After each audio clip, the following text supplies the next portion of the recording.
Champion Mindset Show with your hosts, Coach EO and Steve the Dean Williams. Champion Game. Yeah, that's right. Mr. Overton is a worldwide empowerment coach for men and leadership coach for women. His no-nonsense approach to the game, along with originality, is acclaimed. It's refreshing in a world full of copycats and phonies. He's a public speaker and book author. His motto, it begins and ends with the man. Coach EO will flash the light on your bullshit. There's no escaping the truth. Are you ready to unleash the champion within? If so, Coach Overton is the man for the job. With over 30 years teaching the game, Steve the Dean Williams is teaching every single man not how to think like him, but to think for himself by showing every man he's the only one of his kind based off his fingerprint. So, if that's the case, why not learn your own language? His motto is, the game will never be about women. The call-in number is 563-999-3056. That's 563-999-3056. If you have a question, just put a Q in the chat. Are you ready? Because now it is game time!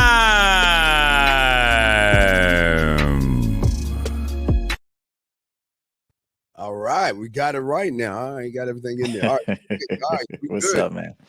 What's Yeah. good? What's good? What's good? Hey, man. What's good, brother? Good to see you, man. Hey, as we were talking, man, I didn't agree. I didn't agree with that play Mike McCarthy called, man. That last play.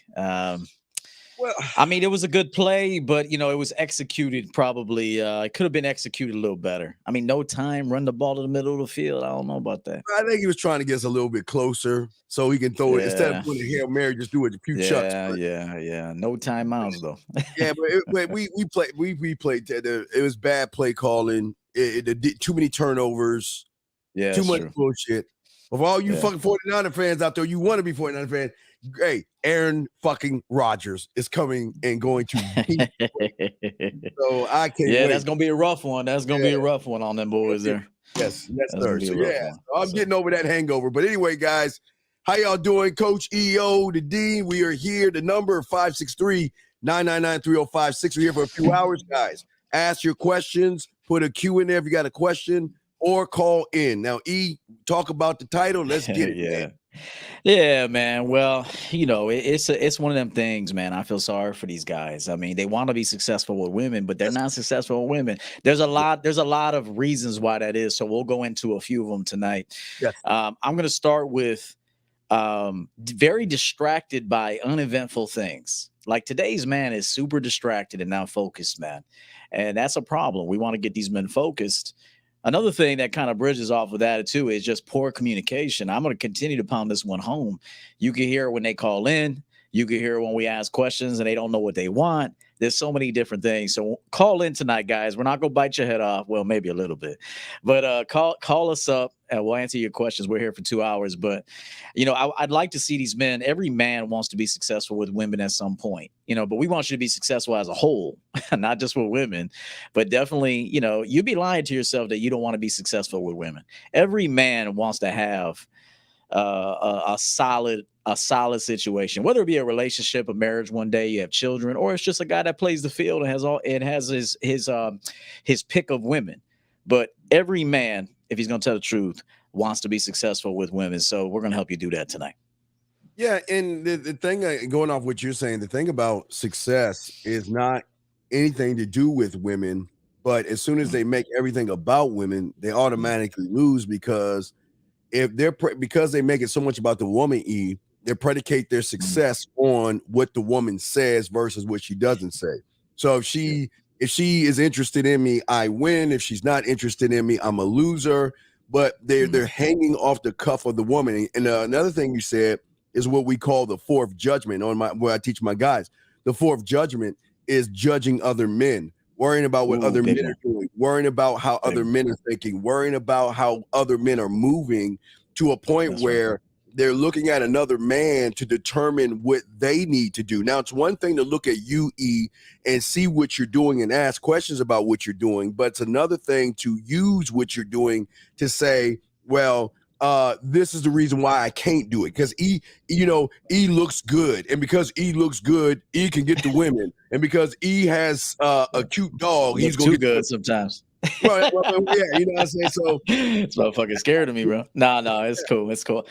No, you're right about that, though. You're right, and that's another thing. These guys on the internet now, they're cool with just watching us talk about our wins with women.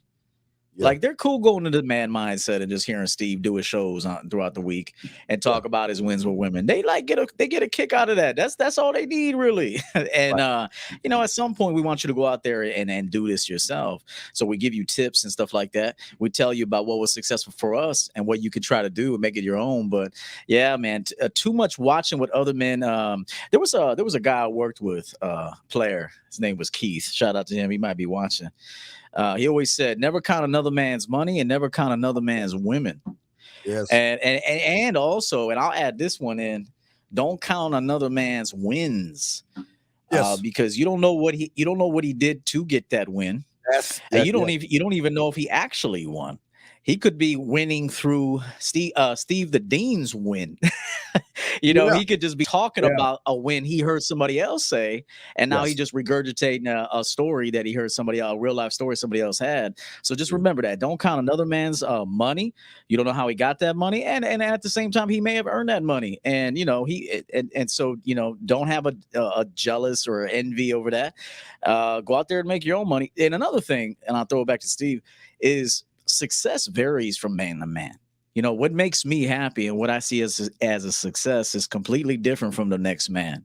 So you guys got to be individuals and say, hey, look, my life is set up the way I want it to be set up. I don't need 10 women. You could be a guy that calls us and say, hey, I don't want 10 women. I want one woman. I want a big house. I want kids. I want a dog. I want a swimming pool with a diving board. I want a big Weber grill with part smoker, part charcoal. You got to create and build the life you want and never copy another man when you do that.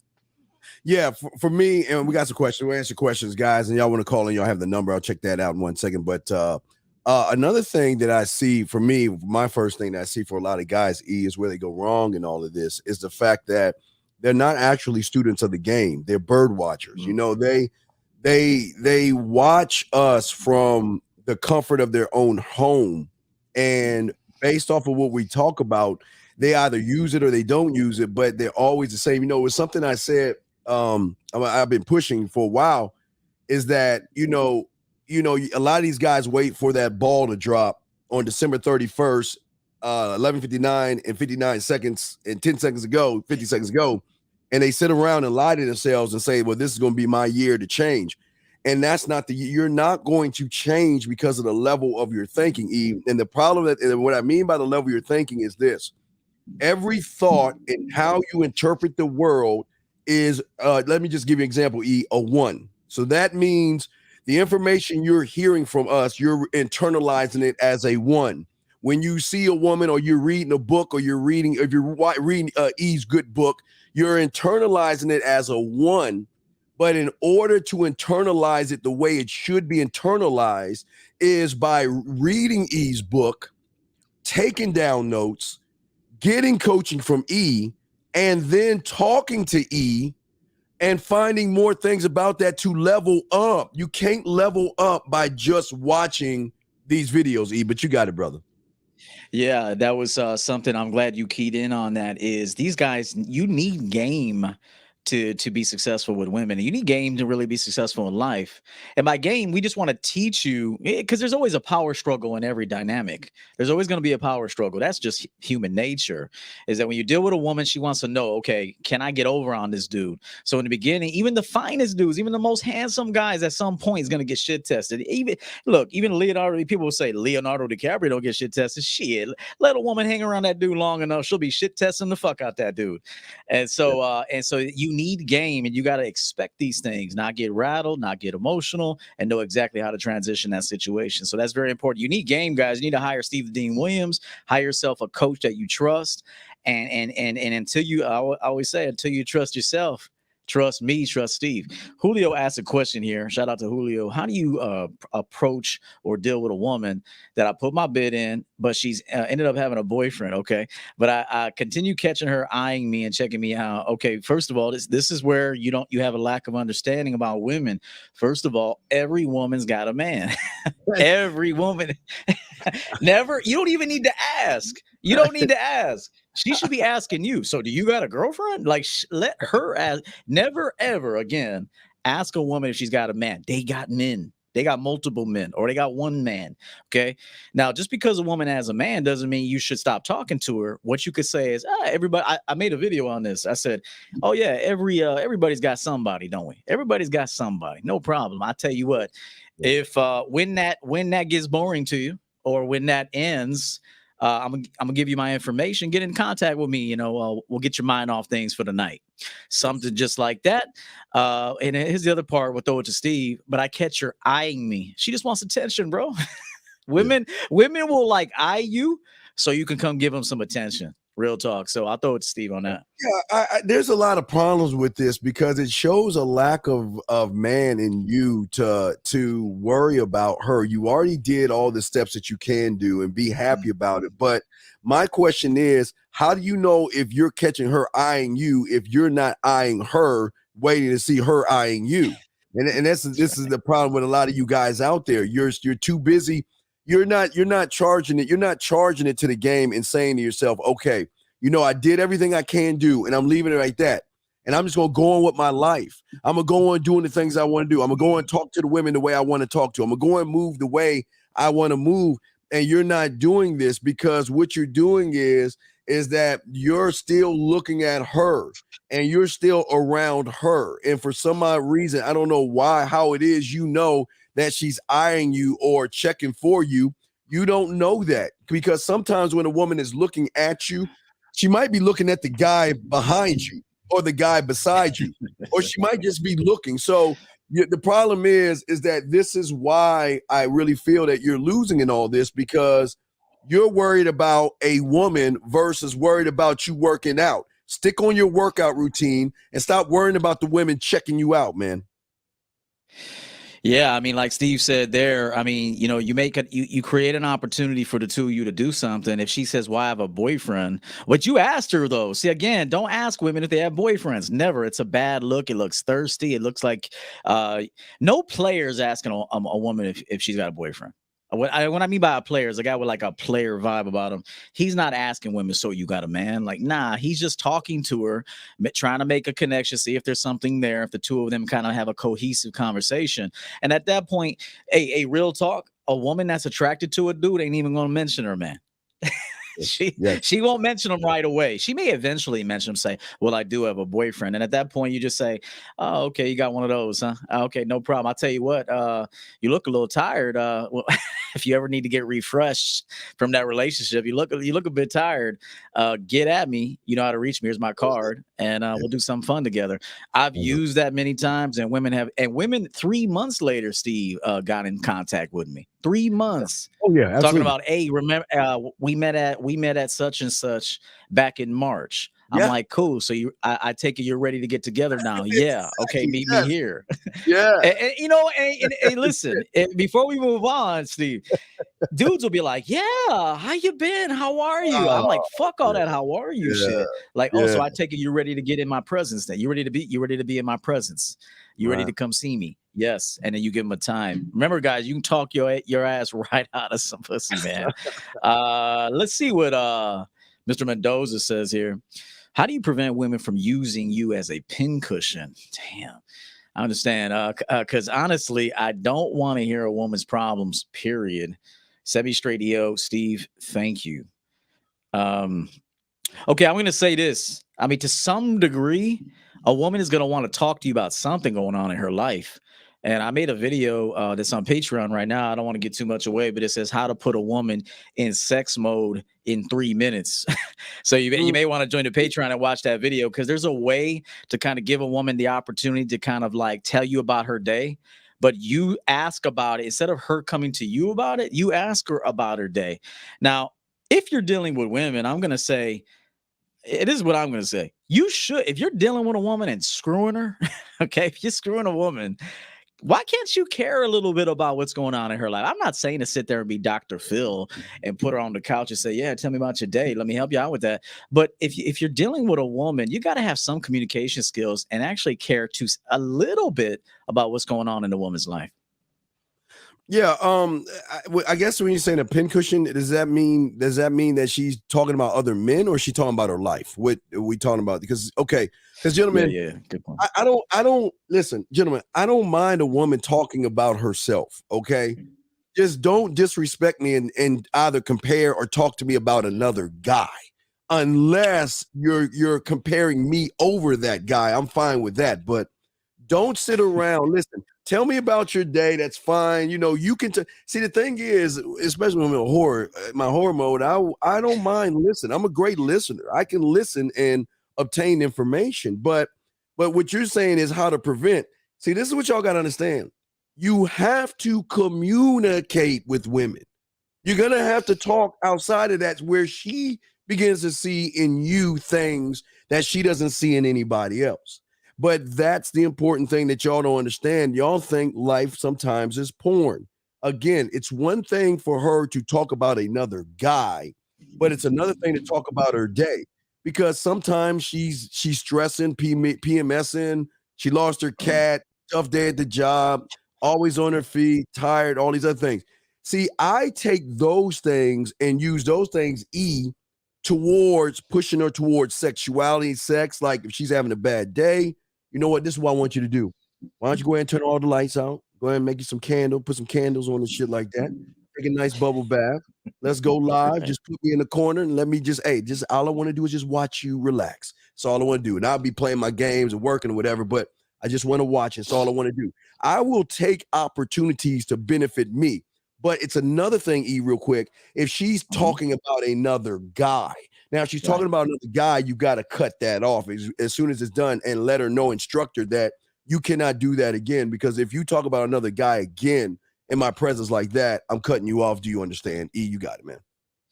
Yeah, I mean, that was a great point. And again, part of being a man is giving a woman structure and giving her solutions to problems. Look, if she ain't gotta be your woman to come to, like I always say, I ain't gonna be your man, but I'll be the man. I may not be your man, but I'll be the man in your life. So if you got an issue at your job, you know how many women have called me up, champion, I got a question for you. I got a situation at my job. I may have to fire somebody, and I'm like, all right, give me the details. They give me the details, and I would give her advice. She's like, hey, that worked out. Next day, I'm like, call me tomorrow, let me know how it worked out for you. Next day, she hits me up, thank you, champion, that worked out really well for me. I was going to do the opposite of what you said. I was just going to fire her, but you told me that she might be undertrained and to actually give her some better training before you fire her. And so as a man, hey, you got to give your women game solutions and all that. Now, I'm not saying to sit there for an hour and talk. I'm saying a little bit of time, helping her get her mental right, her emotions right, and then you do what you want to do with her. So, Harry Robinson, I built my physique because I had some insecurities with my body. Now women be giving me looks, but I freeze up. Like Steve says, can your muscles text? I'm not the most social, but would you say a good first step is saying hi, beautiful? I'm going to say hell no. I don't personally recommend that you walk up to women and start just blabbing compliments. Personally, I don't think that's the way it should be. I'm not saying you should never compliment the woman, but it should never be at the forefront. Should be some sort of like open-ended kind of like comment, but it shouldn't be anything about her looks, in my opinion. The fact that you would say hi, beautiful is the problem. Women are not beautiful. I'm beautiful. So I'm not going to say hi, beautiful to somebody because I'm beautiful. I'm not going to say what's up, sexy, because I'm sexy. See, I make her beautiful. I make her sexy. I know I'm saying I make her those things. But like E is saying that you don't understand, young man. The problem is you built up your body for the wrong reason. It's one thing to build your body up because you just want to change the way you look. It's another thing to build your body up because of women.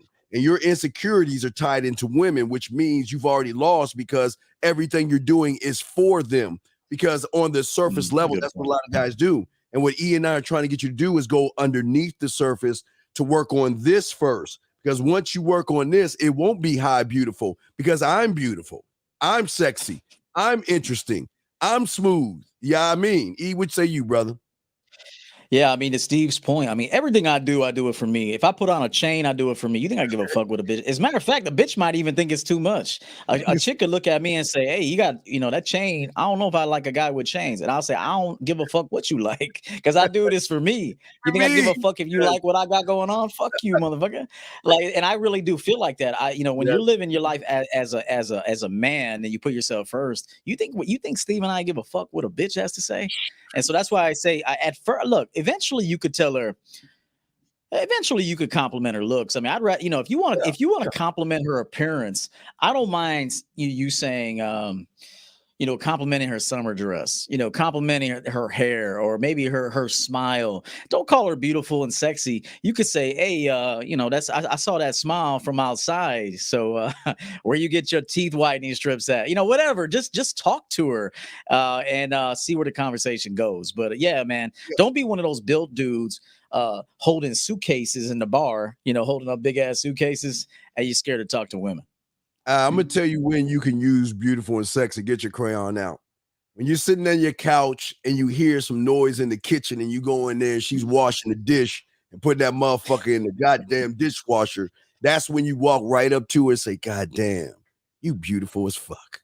Is that because when you're washing dishes, that's beautiful. When you're vacuuming that fucking floor of mine, that's sexy. When you're washing my car, that's extremely sexy. You see what I'm saying? See, that's when I don't mind. I want to add, I want to add the compliment to the action. I'm not going to just give you beautiful off of general principle like the average guy.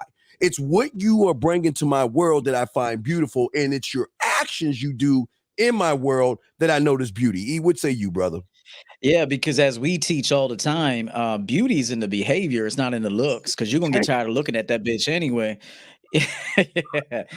Beauty's in the behavior. It's not in the looks, man. You know how many beautiful and plus, like I said, that's a Miss Potato Head right there. After you start taking everything off that bitch, I mean, she ain't really shit. She look like a little boy with makeup on. So, and I'm not trying to be mean, but if you look at some of these women, they look like dudes. So and so I say this, focus on beautiful behavior, not that beautiful Miss Potato Head appearance she got going on. JC says, gracias for the insight. She was the one that told me she had a boyfriend. I didn't ask, but that's what I want to say to you, my brother. See, JC, peak game.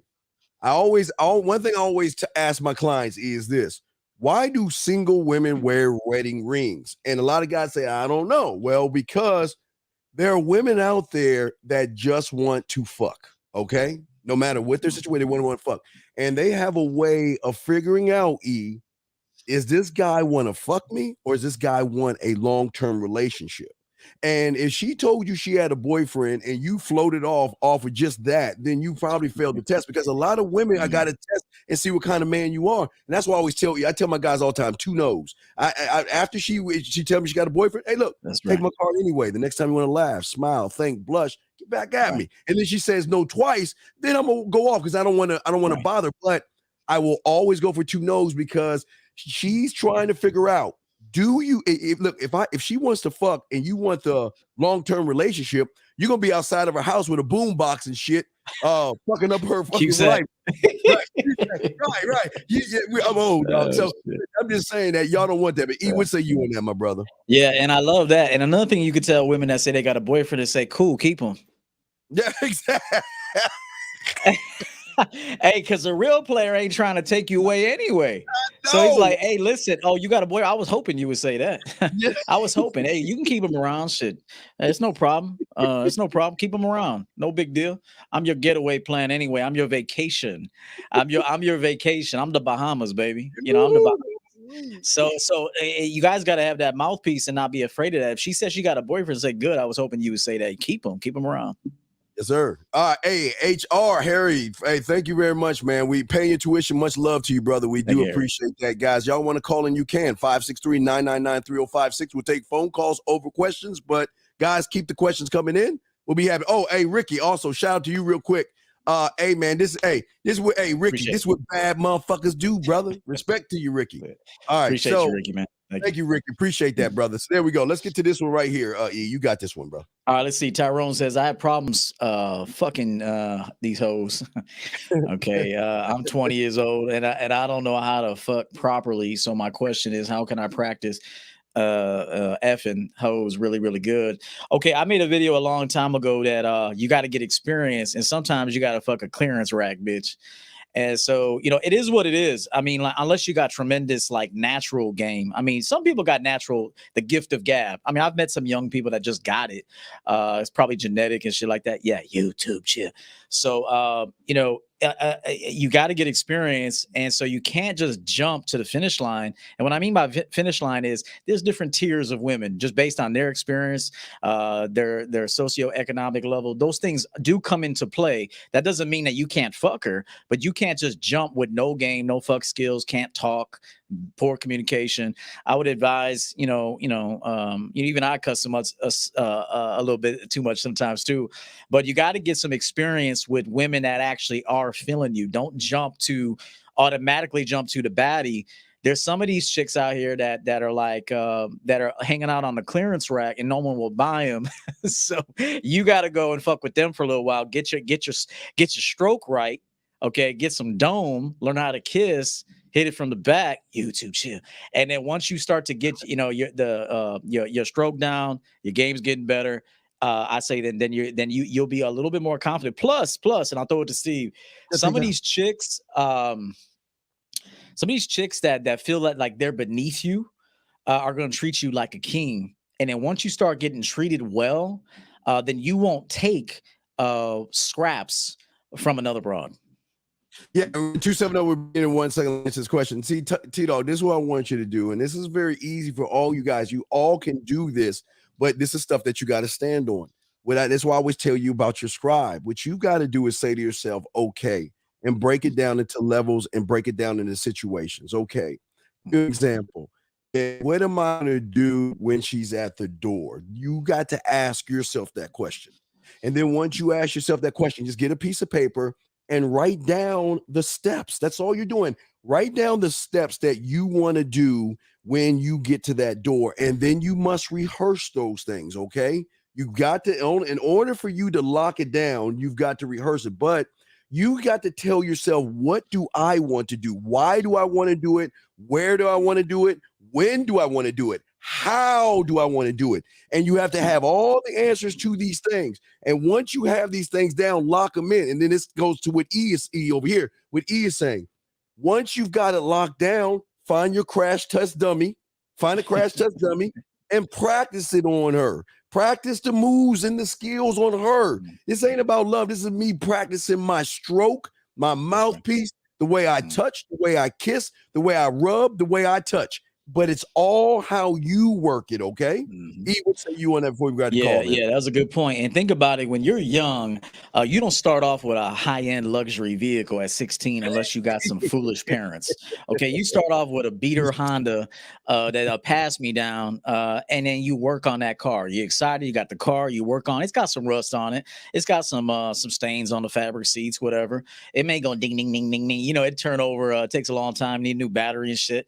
But it's a project. It's a project. You're getting used to driving a car. They don't want to give you done real nice because you're not used to like parallel parking yet. You hit curbs, you're inexperienced. So you got to get out there and get one of them cars, cars that you can, experiment on. And if you fuck shit up, if you fuck the situation up, hey, you got some game out of it. You got a couple pumps out of it.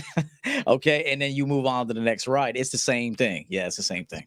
All right, let's bring in the first caller in. Area code, and bring you in, sir. Area code 270, sir. Welcome to the show. What's your question, brother? What's up?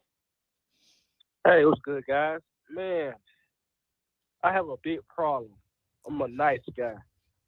How do I build confidence to be more assertive and forward with people, especially in general, like any person that I'm dealing with business-wise who is trying to push over me? And let's say that I'm doing everything right. Doing the work and stuff like that. But I'm not confident in telling that person, hey, you're doing a little too much. Respect me. Well, And then, hold on, wait, because women, hold on. We got Shout out one. to Freelance Bro. We appreciate you, man. Thank you so much. Shout out to Freelance. Okay, we're going to answer one thing at a time. E, you want to go first on this one, or shall I? I really didn't hear his question. You said that. Okay, what was your question again? Yeah. His question is the first question is, he says he's a nice guy, and he's saying that he's a pushover and stuff like that. So he's wondering, how can I get over that? And we're going to answer your next question, 270. We got to take one thing at a time. So, E, what say you on that? Then I'll go behind you. Well, who are you a nice guy to? Everybody in general, just women? Who are you a nice guy to? Everybody in general. So you're afraid to say no. You're afraid to say no. That part. So you say yes, and why? And why do you want to say yes? What do you know? So what do you fear? What do you fear? There's a fear in your head. There is, because every yes man is fearful of something. So what is it that you fear that you're super nice to people? And there's nothing wrong with being genuinely nice, but if you're being synthetically nice because you fear a reaction, or you fear what they're going to say about you, or they're going to leave you, or whatever. So what is it that you fear? Okay, that's a good question. Wow. Well, swagger. I could say it's the swagger that I have on a day-to-day basis, where I think it turns people out, that pushes people away. The way that I talk, the way that I, move and stuff like that. So well, swagger and being a nice guy don't go together.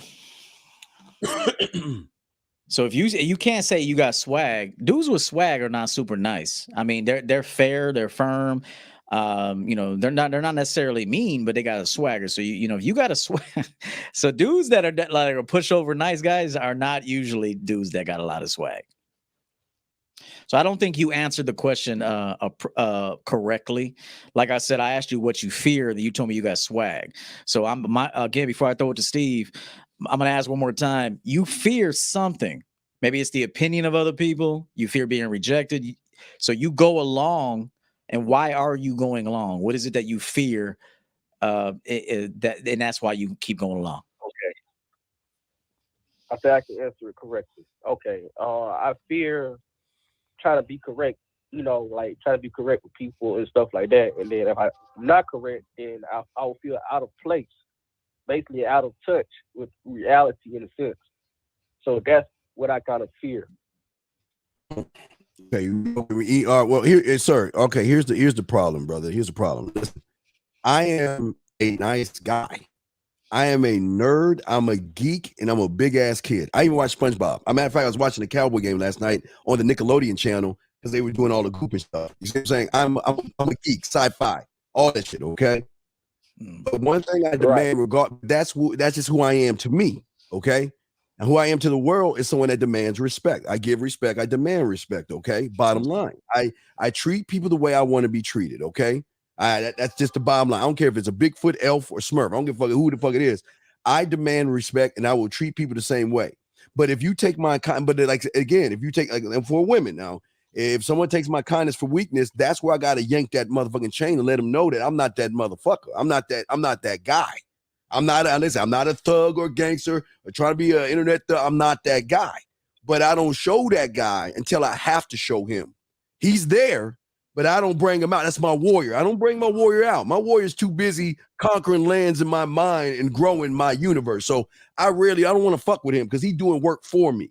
But when I need to call that motherfucker up and be that motherfucker, he'll do it, which means listen, you're too busy trying to please everybody and you're not trying to please yourself because, young man, you don't know how to please yourself. And because you don't know how to please yourself, you want to be everybody's friend. And let me tell you something. I don't need to be everybody's friend. Only friend I need is the motherfucker in the mirror. I love my friends that I have, but I don't need friends because I got me. Right. I'm all I need. And when you're thinking like that, you'll be able to do what bad boys do. See, what makes us bad boys and jerks and assholes is because we can say no to women and we can say no to guys and we can walk the fuck away whenever we see and not look back. E, would say you, brother. Caller, a good segment there. Make sure you listen to what Steve said. Run that back. Caller, let me ask you a question. Are you allergic to anything? No, sir. No, sir. All right, let's say you were allergic to sushi, like seafood, and it could be like fatal if you ate some. And let's just say that girl says, let's say you're talking to a chick and she's like, hey, let's go to that new sushi place on such and such. What you gonna say? I hate sushi. Let's go to somewhere else. Okay, that's cool. So don't say you could just say, hey, listen, sushi's not my preference. There's another spot on such and such. It's good Mexican food. We're gonna go there instead. So you just don't want to shit on her idea. That's another thing. It's like having this like kind of like this couth about you. You gotta have finesse. So it's okay for people to like what they like. Okay, but if it's not for you, then you say, hey, listen, do sushi with your girlfriends this weekend. But what we're gonna do is go get Mexican food instead. Okay, so part of being Right. able to say no is having preferences.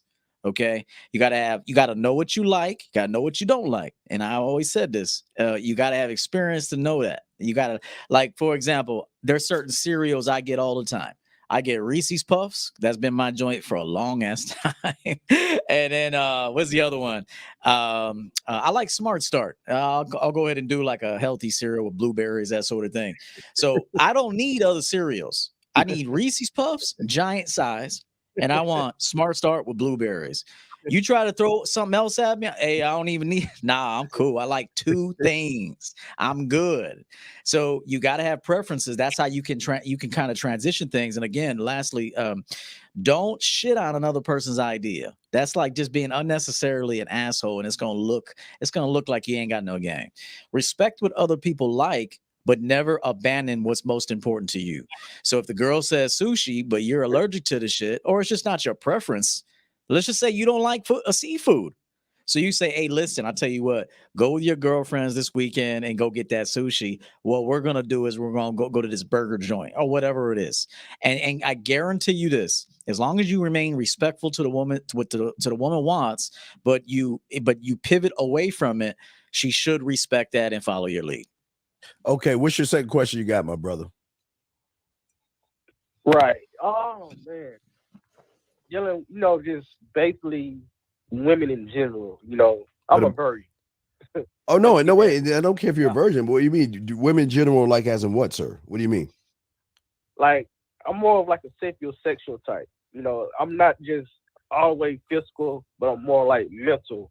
I like for her to have a mindset, have her shit together and stuff Well, like but you that. okay, but how can you? But brother, okay, type of women. brother, how can you demand that from a woman when you don't have your shit together? That's right. How you can't? This y'all's. How can you make all these demands of these women when you're an empty cupboard? You can't. Listen, I like the fact that you want these things, but what have you built up to be able to demand these? He can demand what the fuck he wants because he's built himself up to demand that shit. He's got every right to demand for her to, hey, look, get your ass out there in the snow and get me my goddamn Reese's, get your Reese's Puffs, or I'm gonna get somebody else who will. That was, I'm saying, that kind of demand. So why do you think you have the right to demand something from a woman when you ain't demanding shit from yourself, brother? That's a good question. I need to put myself in position. It should. Shit, you need to get to work, man. You need to get to work. Fuck that position shit. That's part of it, but you need to get to work, man. I was just talking with my mother today. I was like, damn, I worked so many jobs in my life before I actually got cemented, in my last career. But man, I've been working since I'm 15, man. I used to fucking buff and wax my high school floors after school, man. I worked for the high school, and I worked until 11 o'clock at night. Once I got off school, I went right to the job, and I was basically like a janitor. As a young man, I was, I had keys and shit, opening classrooms and stuff. And so, you guys got to get to work, man.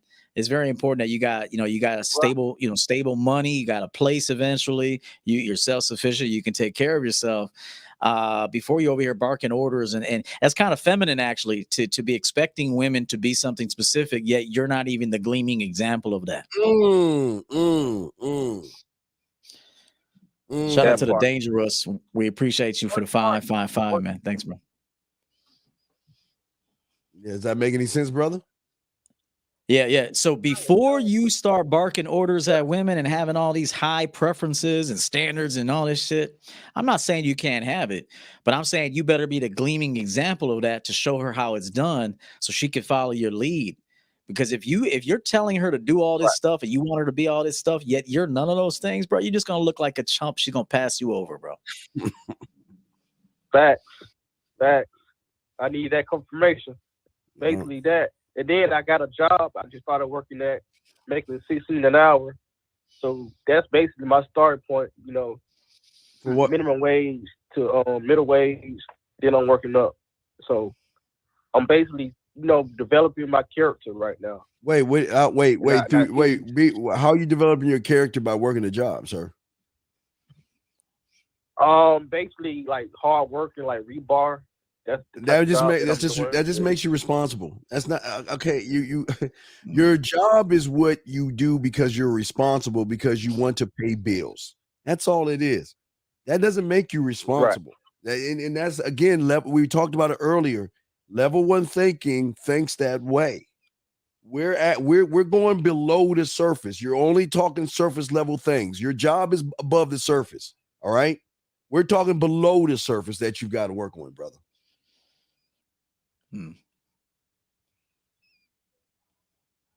Right. Okay. It's like people who brag about having kids and like, I take care of my kids. Like, you're supposed to take care of your kids, motherfucker. That ain't nothing to be bragging about. Shit. Exactly. It's the real talk, as I'm saying. Fuck out of here. For real. Yeah, man. Yeah, you tripping off some shit that that don't mean anything, brother. Right. Okay. I mean, look, but before we let you go, you'll pick up game everywhere you go. Everywhere you go, you should be picking up some game. Shit, I can look at a parked car with a flat tire in it, and I'll pick up some game from that shit. I'll just be looking at the condition of the car, how many tickets it's got on the motherfucker. Then I look at like the neighborhood around, and I'm like, damn, they allowed this car. See, like certain neighborhoods would never let a car sit there with a flat tire and shit. You're just collecting oil stains on the motherfucking street.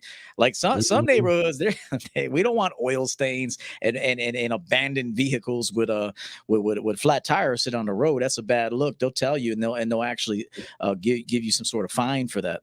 So just keep that in mind. You should be picking up game everywhere you go, noticing things, just picking up game, not just about women, but just about life in general. Pick up game everywhere you go, man. All right. Basically it. All right, young man, stay up, man. Great call, great questions. Okay, my brother.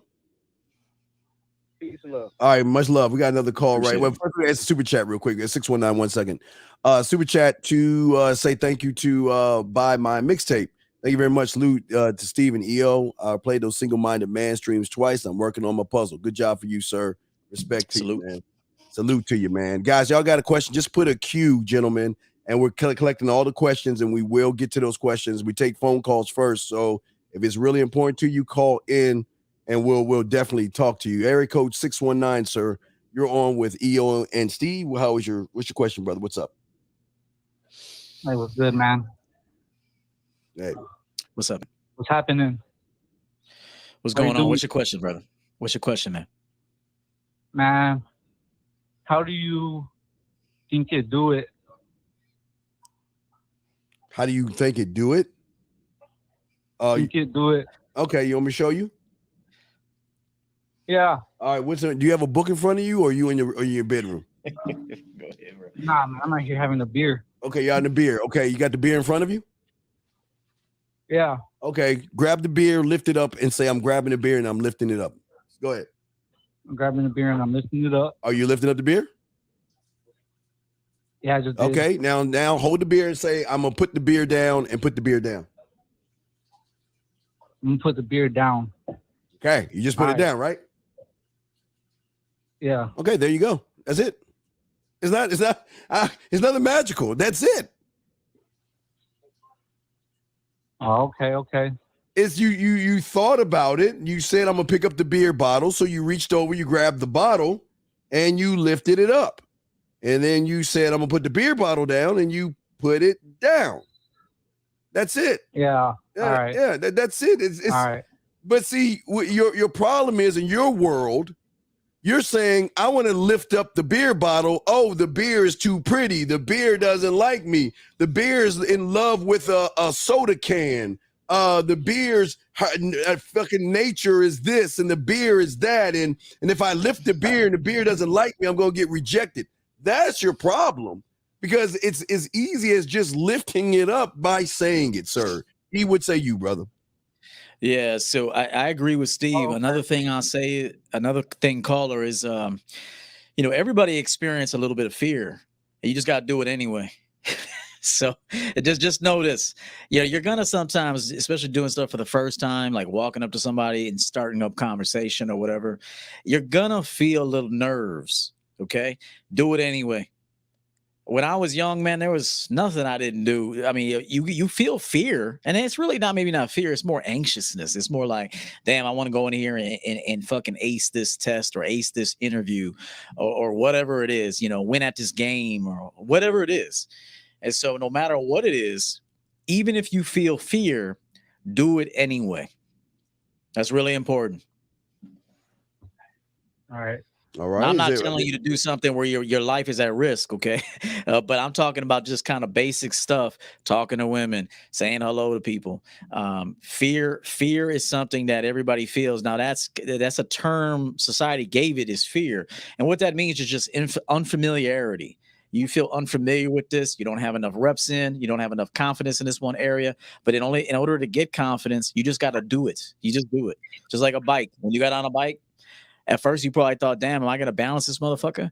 But you did. And now you get on a bike, it means nothing. You get in a car, you drive the car, you ain't even thinking about it. Put it in reverse, boom, left, right, blinkers, everything else. It's like clockwork now. But originally when you did it, you were nervous. You were like stiff. You were paying very close attention. Now you're more fluid with it. And it happens because you got reps in. Yeah, what is your fear of? What is it? What is the thing that you're worried about? So when you say think and do it, in pertaining what? What is your thinking doing pertaining what, sir? Think and do it, like approaching women and whatnot. Well, okay, but why are you approaching the woman? What is your reason why? To think and do it and no, to date. To date, but you don't know her. How do you know she's even? How do you know she's even date worthy? Dating who? How do you know she's date worthy? Just because it looks good doesn't mean it drives good. Well, no, but these are okay. But this is what I'm trying to say. I'm trying to get you got to see the game for what it is and not for what you want it to be. I'm asking you what is it that you want to do? You say you want to approach her, but why? You jump the gun and say I want to date her, but you don't even know she's even worth your fucking time yet. Do you see what I'm saying? You're putting, again, you're doing two judge. You're going judgment number one is you're judging yourself. Judgment number two, you're judging the woman. Judgment number three is you're judging what do I do to fit into her narrative. So until you get rid of those three judgments right there, you're never going to learn the game because you're too busy judging things that have never happened. It's like you're looking into the fucking future type shit. And here was the other thing. It's inevitable that if you don't pedestalize yourself, you'll pedestalize a woman. Mm-hmm. It's inevitable. It is going to happen. It's inevitable. So if you don't value yourself, don't respect. I ain't even telling you to love yourself. Just at least respect yourself. Respect yourself, because really respect is love. It's the highest form of love is respect. So when you respect yourself, you actually do love yourself. When you respect others, you are showing them love too.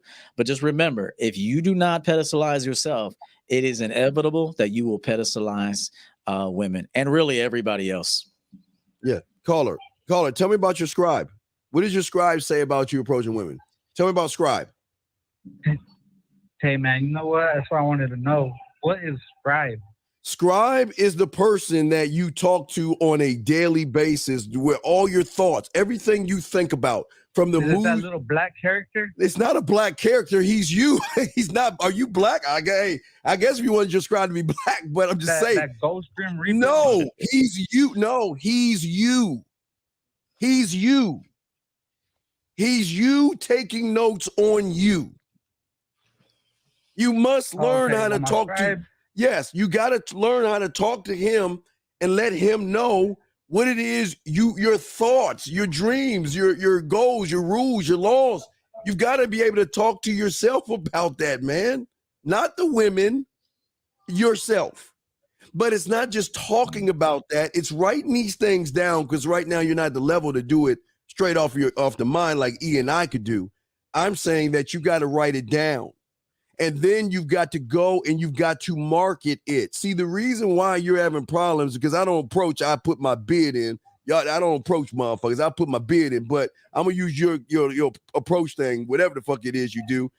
You don't approach women because you haven't even marketed it to yourself. That's your marketing team on why you should even go over there and talk to the woman. Because if you don't believe in what you can do for yourself, you ain't getting up and going over there. You got to sell it to you first. That's and right. Once you sell it to you first, you're just going to go do it. Like, I mean, remember I told you, go, hey, do it one time. Pick up your beer and lift it up and tell me. all right then. Tell me. I just picked up my beer. And you lifted it up. Right? Yes. Now put it down. Now you see that? You believe that you could do it. That's why you did it. You believe that you could pick that fucking beer up and lift it up. Now let me ask you a question. Was there any fear when you lifted up your beer? No. Was there any poor me when you lifted up the beer? No. Was it the beer has a girlfriend? Or the beer doesn't like me? Did you think about any of those things? No. Why? Because where was your focus on? Doing the action, not thinking about the action. You're doing the action because you believe you can do the action. And that's what kills all that fucking clutter. But you must be a student of the game to know that kind of stuff. E, you got it, brother.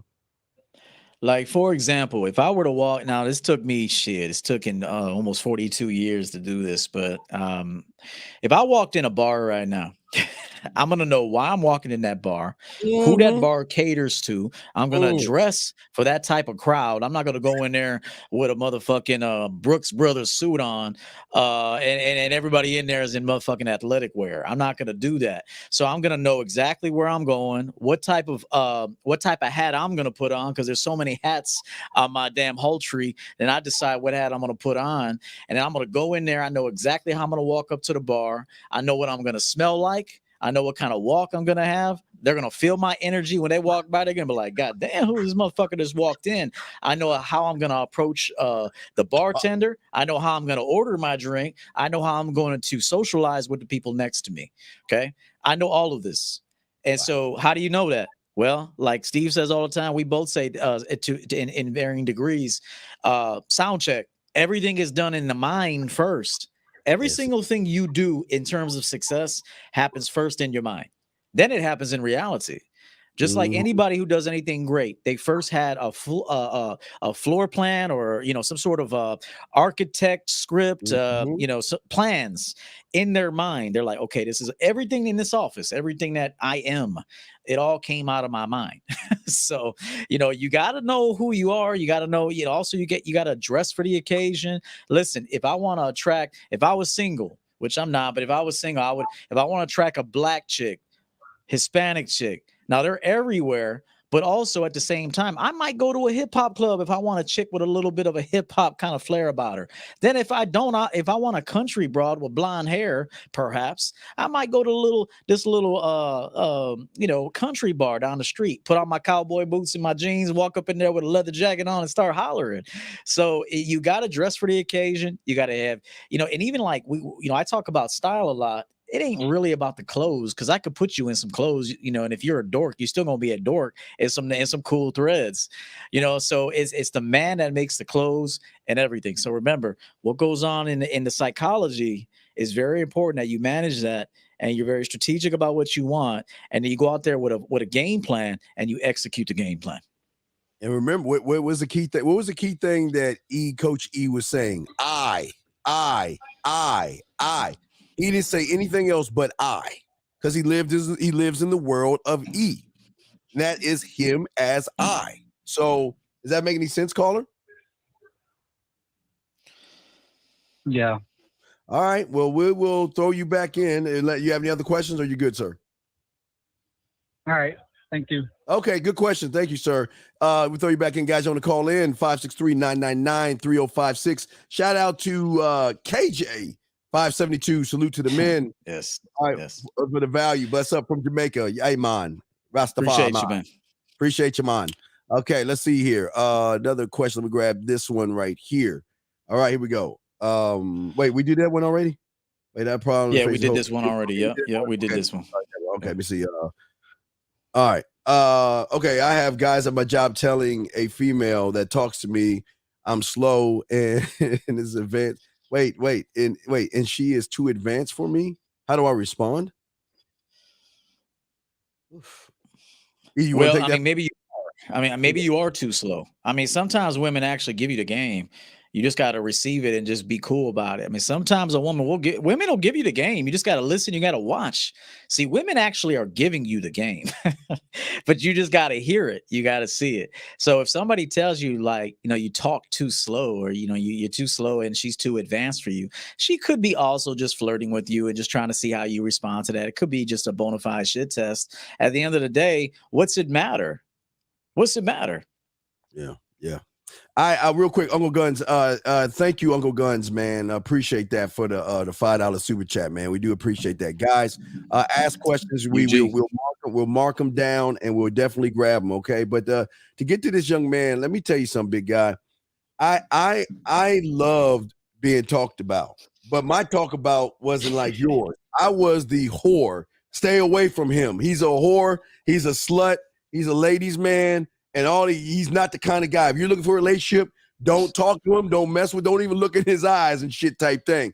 That was what they say. Listen, and on the other end, I had guys, listen, people are going to love you or they're going to hate you or they're going to be in between. Right. But guess what? I don't give a fuck. See, your problem is you're in the fourth judgment. I keep showing you this judgment shit is beautiful because you're in the fourth judgment right now. You're worried about what other people are saying versus just standing on who you are. People are going to throw salt on you. I can't tell you how many people will have said to these women that I would smash, don't mess with Steve. He's no good for you. He doesn't care about you. All he wants to do is sleep with you. He doesn't see any beauty in you. Or they would throw salt. I call them two different things. There's either Mr. Salt that would say, well, you know what? He's talking to the chick downstairs in this other office, and he's seeing this chick over there in the other building and all this other stuff. And you know what? I love it because when they come to me, they come with the questions of why that I know I can answer for me. I don't give a fuck whether they say good things about me or whether they say bad things about me. Hey, brother, listen, it's none of my business. I cannot control those motherfuckers what they say. Say what you want. Now, when she comes to me, I'm going to prove all them motherfuckers right and wrong because I'm only worried about what the fuck I need to do versus worrying about the other guys. E would say you, my brother. Yeah, I mean, listen to Steve there, and indifference is the way to go with everybody, really. I mean, look, we're content creator or we're businessmen. We produce content. Look, most people hate us. I'll be honest with you. Most people hate us. There's some people that roll with us, and we don't really expect them to love us and shit, but they roll with us. The game recognizes game and shit. And there's gonna be people, as Steve said, that are just indifferent or on the fence. They're not sure yet. Maybe they're not 100% bought in, or they can't resonate with it just yet, but maybe eventually they will, or never they will. The truth is, we can't care about that. As Steve said, all of my life I had to deal with haters and jealous people and people who who thought I couldn't do it. And I was like, hey, you could think all you want. I can't do something.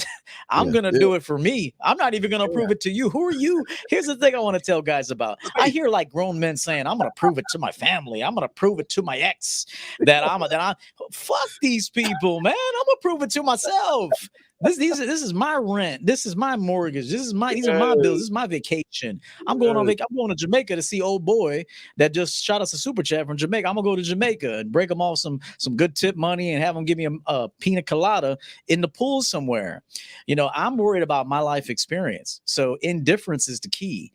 And so if somebody loves you, hey, don't get too excited about it. If somebody hates you, don't get too excited about it. But I will say, you still have to respect yourself. Don't put yourself in situations where people are respecting or disrespecting you. Hey, look, it's their opinion, and if they don't like you, they don't like you. But you don't have to be there. Just mind your own business. If a girl were to tell me, which they would lose their mind to say something like this, but if a girl were to tell me something like, I find you this and that, I say, hey, listen, there's somebody else that loves a baby girl. Yeah, and last thing I want to say real quick, I remember, and this is what's so funny. When you walk out your door in the morning, you don't care about what the bugs think about you. You don't care what the leaves think about you, or the squirrels, or the clouds in the sky.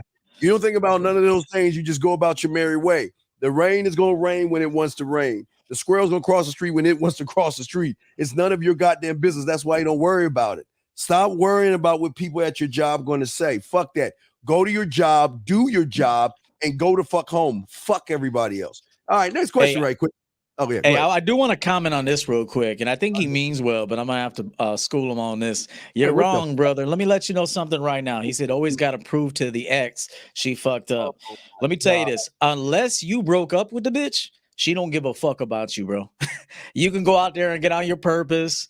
You can get other bitches. You can do anything. If the woman is not feeling you anymore and she broke it off with you, yeah, she might take a look at your story here and now and then, but that's just ego. But if a woman breaks up with you, just notice right now, for the most part, she really don't give a fuck about you, man. So to waste your time going on your hustle, getting on your purpose just so you can impress an ex, that's some soft ass shit. Get on your purpose so you can fucking support yourself and be a dope ass dude living a dope life. Stop caring. Stop looking in the rear view mirror. Fuck those women, man. Yeah, this is a shame. And guys, y'all got to stop listening to motherfuckers that don't know what the fuck they talking about. Men don't prove shit to nobody but themselves. So the fact that he even said prove an X showing us, man, y'all got to be careful about who y'all listen to, because a lot of these motherfuckers out there think they got game and they on some bitch ass shit. So you got E-Love saying that with love, man. You can't be proving shit. Yeah. Yourself, brother, okay? You're wasting time, man. You're wasting time, especially if she broke it off with you. It'd be one thing if you broke up with her and she feels a certain way about that, didn't really want the relationship to end, but you broke up with her because you weren't happy with the situation. Then that's different. She could be looking at you because she still loves and cares about you. But a chick that dumps your ass, bro, she's gone. I don't think you men. I was gonna say you women. I don't think you men truly understand that when a woman is done with you, she's been done with you for a minute, and when she breaks it off with you, she is officially done, and there is a great chance you ain't never getting that girl back again. So why you sitting there worried about this bitch? Move on with your life, man. You know, real quick, shout out to my dog, no one better, my brother from another mother. Hey, here's the thing. When are you guys gonna realize a woman should be waking up every day thanking her stars that you haven't got rid of her? She should be on edge every day saying, this might be the day he's letting me go. Oh, shit. Right. This might be the day he's replacing me.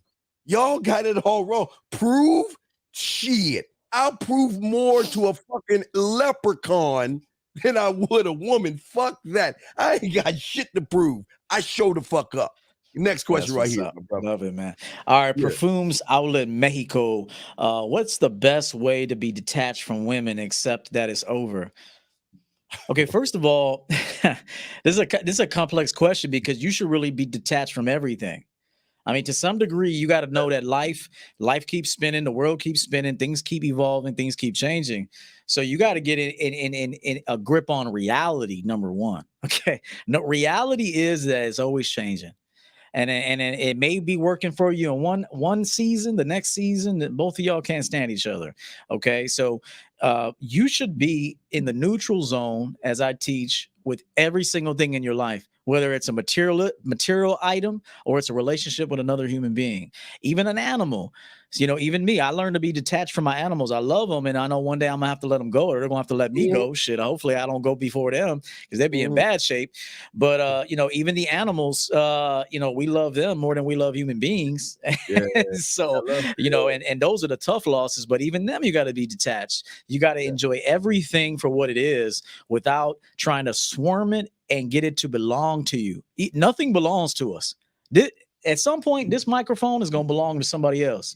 All the motherfucking colognes I got, the city will get that shit. If I don't make a will first, which I do have a will. But if I haven't designated my shit to somebody, state will come in here and just take my shit. So nothing I have really belongs to me. I'm just using it, borrowing it, creating something with it at best. So get used. You need to get a touch on reality. Nothing belongs to you. We're all on borrowed time. Enjoy your life, live in the present moment, and just live your best life. Yeah, the best way to become detached from women is to stop making every fucking thing in your life about these motherfucking women. Unless they can cut time, unless they can cut in the air and open up a vortex where fucking unicorns come out, then I will be detached because I want to go through that vortex. But if they can't do that, they're not special until I say they're special. See, I don't detach. I try to get rid of, man. You don't want to be, guys, I'm telling you, man, make it more about you. The women are, look, women want what they can't have and they want what other women want. But women don't want to date themselves. There's too much insecurity. Again, showing you the judgment. This is judgment 1. You put a judgment on yourself, judgment 2, a judgment on a woman. And this is why you're losing, because you're so busy placing judgments on women whom you've never met before. Or if you were meeting someone right now, you're hooked on them. You're hooked on whatever you're hooked on because you're not hooked on yourself. Yeah. When is the last time you tested? When is the last time that you tested the cocaine of you by putting just a little line of you and sniffing it back? God damn. Woo, I'm bad motherfucker. When's the last time you took a little pipe of you and formed it in a rock and put it in your pipe and lit that motherfucker up? God, man, that's strong shit. When's the last time you took the fentanyl of you and popped that shit in your mouth? You don't do that. You got to test your motherfucking brand, man. I'm the drug. Right. They get attached to my drug. But when you got to start testing out your drug and the chemicals to show women why they should be attached to you versus you being attached to them. E, what say you, brother? Yeah, and then you know, you got to be responsible with that level of attachment that you make these women get attached to you, because that could be problematic too. If you getting a bunch of women attached to you and then you ain't got nothing for them, you just use them up and then kick them to the side of the road. That's bad game too. So as we teach, you know, we only bring women in that we want to deal with, but also we don't promise them anything. We don't promise them a future if there is no future. We don't promise them that they're going to be our girlfriend one day if we can't see that. We're going to tell them everything off jump. So we might be their dealer on this energy.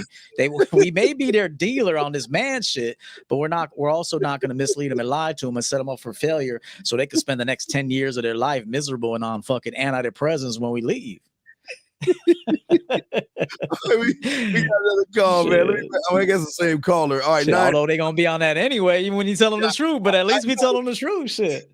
They going to be on that shit. 619, what's your question, man? What's up? Hey, what's up, man? All right, what's your question, brother? What's up? Just here chilling. Okay, do you have a question? Just here chilling. Okay, what's up? What's your question? I got this woman. I took her out for a date at the bar. I got her on Facebook dating, and she doesn't message me back. I'm trying to hook up or whatever.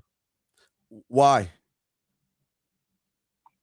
So I can just get some in or whatever. Wait.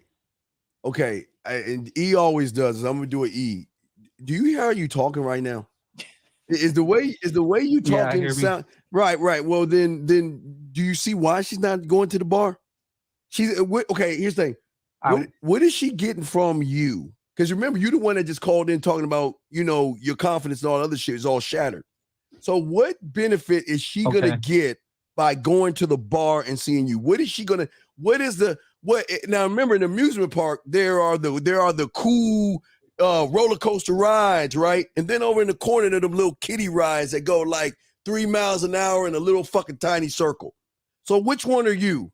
Are you that motherfucking Sky's Angel roller coaster ride? Or are you that little kiddie motherfucking ride that goes 2 miles an hour in a small circle? Which one do you think you are? The big one. Don't fucking lie. Jesus Christ. Really? Can you be honest with yourself? Yeah. Be honest with. Come on. Yeah. Which one are you? Yeah.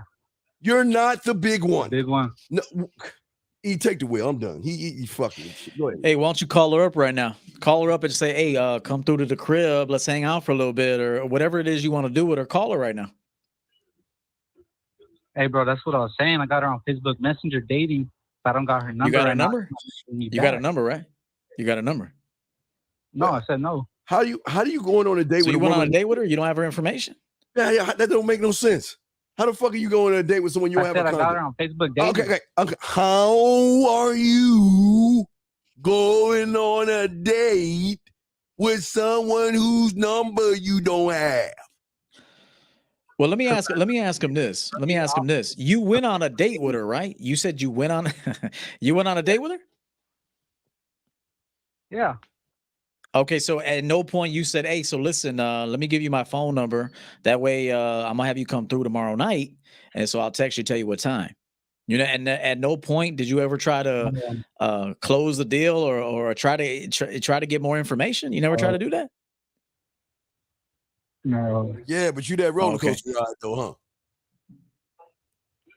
huh? Huh? I said, but you that roller coaster ride, huh? Yeah. What'd y'all talk about on this date? She talked mostly to me. I didn't have much conversation. She was just like, "Oh yeah, I'm gonna go party and get turned up, and that's it." And I was all like, "Oh, okay, cool, whatever, you know." All right. Well, why you thinking so much about this one girl? So, hey, when the date ended, what did you say to her? Did you say, "Hey, listen, we'll go get turned up with"? What you should have said is, just for the future, because this one's probably a wrap. What you should have said is, "Hey, listen, go get turned up, enjoy yourself. When you're done with that, hit me up, and we'll finish the night off." Oh, that was a different day that she was gonna go turn up. Oh my god. Okay, so how'd you end the date? How'd you end the date with her? How did you end the date with her? Oh man, she drove me back home, man. I tried to get a kiss and then I didn't get it. He tried. Wait a minute, she drove you back home? Is that what you said? That's what he said. Yeah, I live real close by. I just walked by and she said, "You need a ride home," and she gave me a ride home. Hey, listen, man. You never do anything on the woman's terms. Oh, Jesus. God. Ever. So either she meets you there or you drive. Never do anything on the woman's terms. So remember that. Never get in the passenger seat, bro. Now look, if it's a girl you roll with and you already hitting it and you guys got some rapport and shit, maybe you could jump in the passenger seat. I still recommend that you're always driving. All right, man. We'll throw you back in. What? All right, we'll throw you back in, man. We got other questions to answer. Got another call, but how about I go ahead and get through it? All right, what you need to do is either go to championgamecoaching.com or go to themanmindset.com, get some coaching, and we'll be able to help walk you through that because you have a lot of problems and issues, brother. We can't solve this in one call, okay? So we'll get to the next call here. Area code 860, sir. What's your question? How can we help you, sir? I mean, message the motherfucker, bro. Like, just message her. What the fuck you waiting on, man? Just message her, bro. Say, "Listen, Maria, check this out. Come over to the crib. Let's watch Monday Night Raw and shit." Hey, Maria, check it out. Listen, I got some bugles and shit. I got some cheeses and some bugles. You know what I'm saying? Come over to the crib and watch some Monday Night Football and shit. Wild card game, baby. Wild card game. Those that watch Telemundo, it ain't the brother saying that shit. It's the white dude saying it ain't me. Hey, no, for real. That's how he sounds, though. Hey, listen, come over. Listen, come over. Hey, let's roll this shit back. You feel me? Let's roll this shit back. You feel me? Listen, let's roll this shit back, girl. Bring me something to drink, too, while you at it. We're going to watch this game. We're going to kick it afterwards. You feel me? For real. Hey, listen, what the fuck? That's how the dude talks. Hey, I'm trying to help him out. Hey, look, I'm just trying to get to the next call, guy. I know I've been called racist before. I ain't being racist. I'm just being funny, man. I'm just being funny.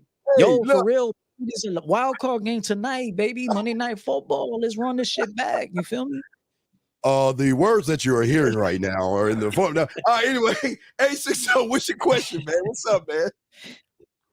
Yo. Hello? Yeah, what's up, big dog? What's poppin', man? How you doing, guys? I appreciate what you're doing. I just called in. I had a question, a little bit off like what people typically call in for. Sure. I appreciate you guys. You guys are an older generation. All that's what's up. But maybe you guys are a little bit clued in. But there is a major generational gap in how younger women have been developing and how they are. And those freaky female tendencies, they're crazy. With the young 20s, Well, I don't really fuck with wait, too time out. Wait, young. one thing at a time. One thing at a time.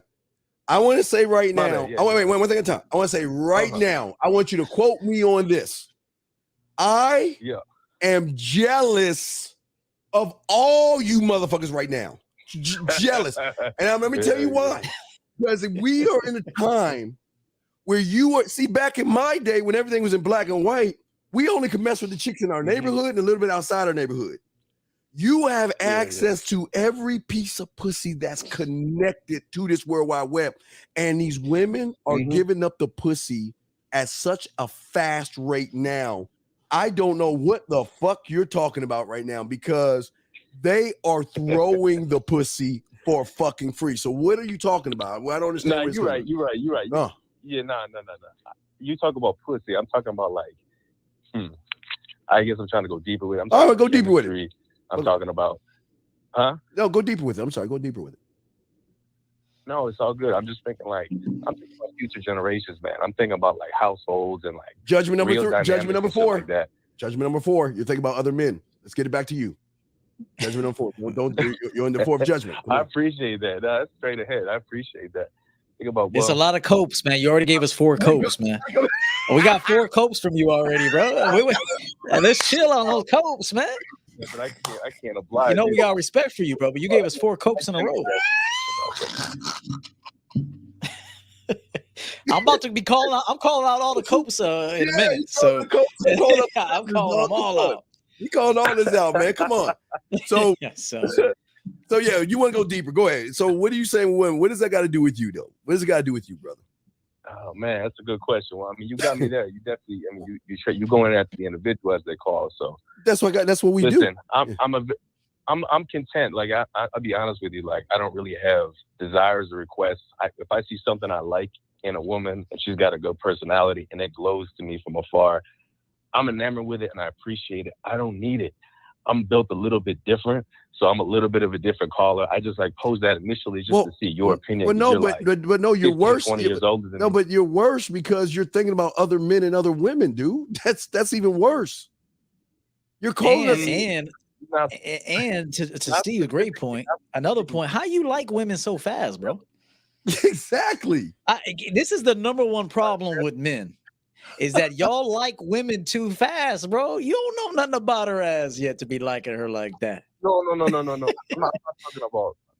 Anything. I mean, no, for real. Anything about her. No. Listen to me. Anything about a bitch. Anything, bro. I don't understand. Okay. I don't understand. Your question is what? I'm trying to, because you're saying you're trying to be different, but you're more the same. What is your? No. I'm not trying to be different. It is what it is. Okay. I don't know, man. I was just peeking through real quick, man. I was just saying. Just getting off the top. But what do you come? I mean, I'm just trying to get to your question, caller. What do you need from us? What's your question? Yes. What do I need? Well, I was just asking initially just an opinion of yours on the world at large. It wasn't a person question. I know y'all are doing person-to-person testimonies and what they're going through, so I apologize if that's not what you're doing. That's what it is. But I don't care about the world. I care about my world, but I don't care about the world. Mm-hmm. The world can do whatever it wants to do. I cannot. Listen, remember I told you in 4 different circles. I cannot control the weather, so I don't give a fuck about the weather. I cannot control the goddamn birds and nature and all that other shit. I can hunt them motherfuckers. Can't control them, right? So what does the world got to do with me when I'm building my own world and universe right here?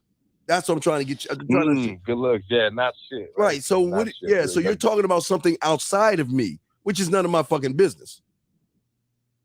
You know, and also part of what Steve said is true. But if you do want to deal with the outside world, you want to bring the outside world into your world, you do need to be calibrated with to keep up with the times.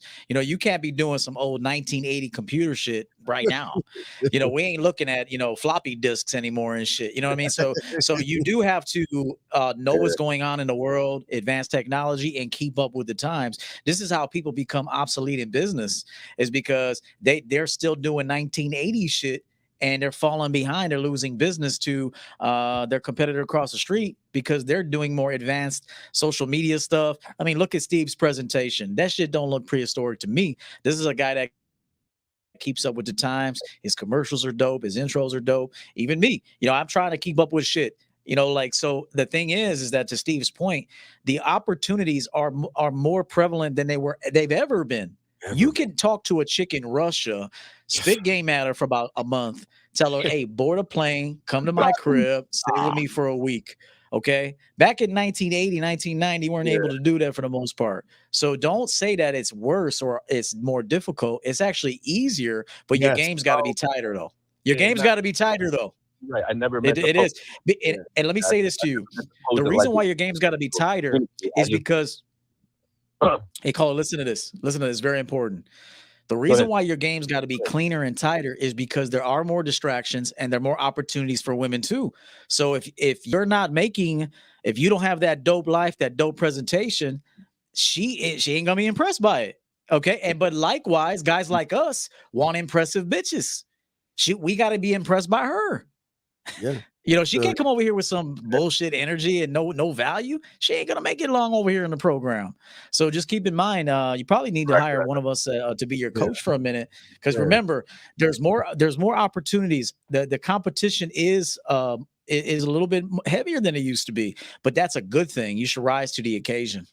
Yeah, you're on 56K modem right now, brother. We gotta move you up, dog. You're thinking it's 56K, bro. You know what I mean? Because I got you, man. Because the phone call, you're right. No, and that says with love. The phone call should have been what do they call those files? Those fucking, what's that shit that go really fast? It's some new shit called files or some shit y'all special rich motherfuckers got. But what I'm saying is that you're asking about other people, but you're not asking about yourself. That's what you should be calling in. Even though listen, one thing about these callers, they're asking about themselves. And you're the only one that came in here and said you are a little bit different, and you showing how different you are by talking about things that have nothing to do with you versus the guys who have problems and they're talking about what's wrong with them. So yeah. And if you're noticing, caller, that these women are fast, that means you need to get faster. Okay, just like competition. Look, if two boxers get together, the dude throws a fast jab. You got to have a counter for that. You got to have a recipe to counter that.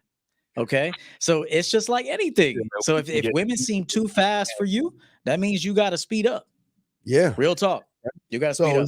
So is there a question you want to ask for you though? Is there a question you want to ask for you? Question I want to ask. I mean, there's a different way I could pose it, but yeah, if I had to form a question for myself, well, see, I'm turning 27. I turn 27 next month. For me though, it's almost hard to even pose one.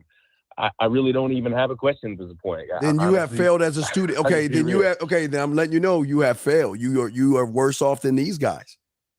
You're worse off than these guys. Because if you think you know it all, I just say with love. If you think you know it all, you know nothing. If you think you know, I'm telling you, listen. No, listen. Wait, brother. Let me tell you why. Listen, brother. I'm fucking 50 years young, and I know nothing. I'm telling you, I'm 50, and I know nothing because I am consuming, learning me every day to learn more about me. But if you think you know it all, then you have already failed because you will never be a student of the game. Well, it's not exactly, I appreciate that, but it's not exactly me entitling myself knowing it all. It's just coming up with a question, something specifically. But but then you don't know. But you called a number though. You actually dialed a number 563-999-3056. So when you picked up your phone, caller, when you picked up your phone to say, "Damn, I'll call these fools real quick," when you thought that, what was on your brain at that time? Yes. What were you thinking? I don't know, man. Just the culture of it. I just appreciate it. I just want to call in and get the opinion, but that you were going more towards the specific about me. That's because the opinion is coming from the person that doesn't know who the fuck he is, and that's what I'm trying to get you to see. Listen, you have an opportunity to evolve and learn some game that you don't have right now, right? And you rather talk about other men, and that's what I'm trying to get you to see. Well, you should like all the other. No, wait, hold on. I wasn't the one. Let me rewind. Hey, how you doing? I think I know more. I'm a different guy from a different thing. Yeah, so tell me about these women and all these other guys. Well, I think that's what you said. I listen. You didn't talk about you. You were talking about other guys, right? Yeah, but the initial but the initial question was, you guys are 2 decades, whatever, 3 decades, maybe you were 50, yes, out from the younger ladies.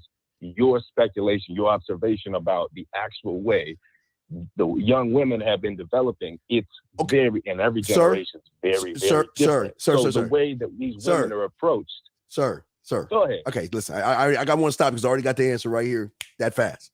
No, it's okay. Listen, brother, time changes, women change, the weather fucking changes. Mm-hmm.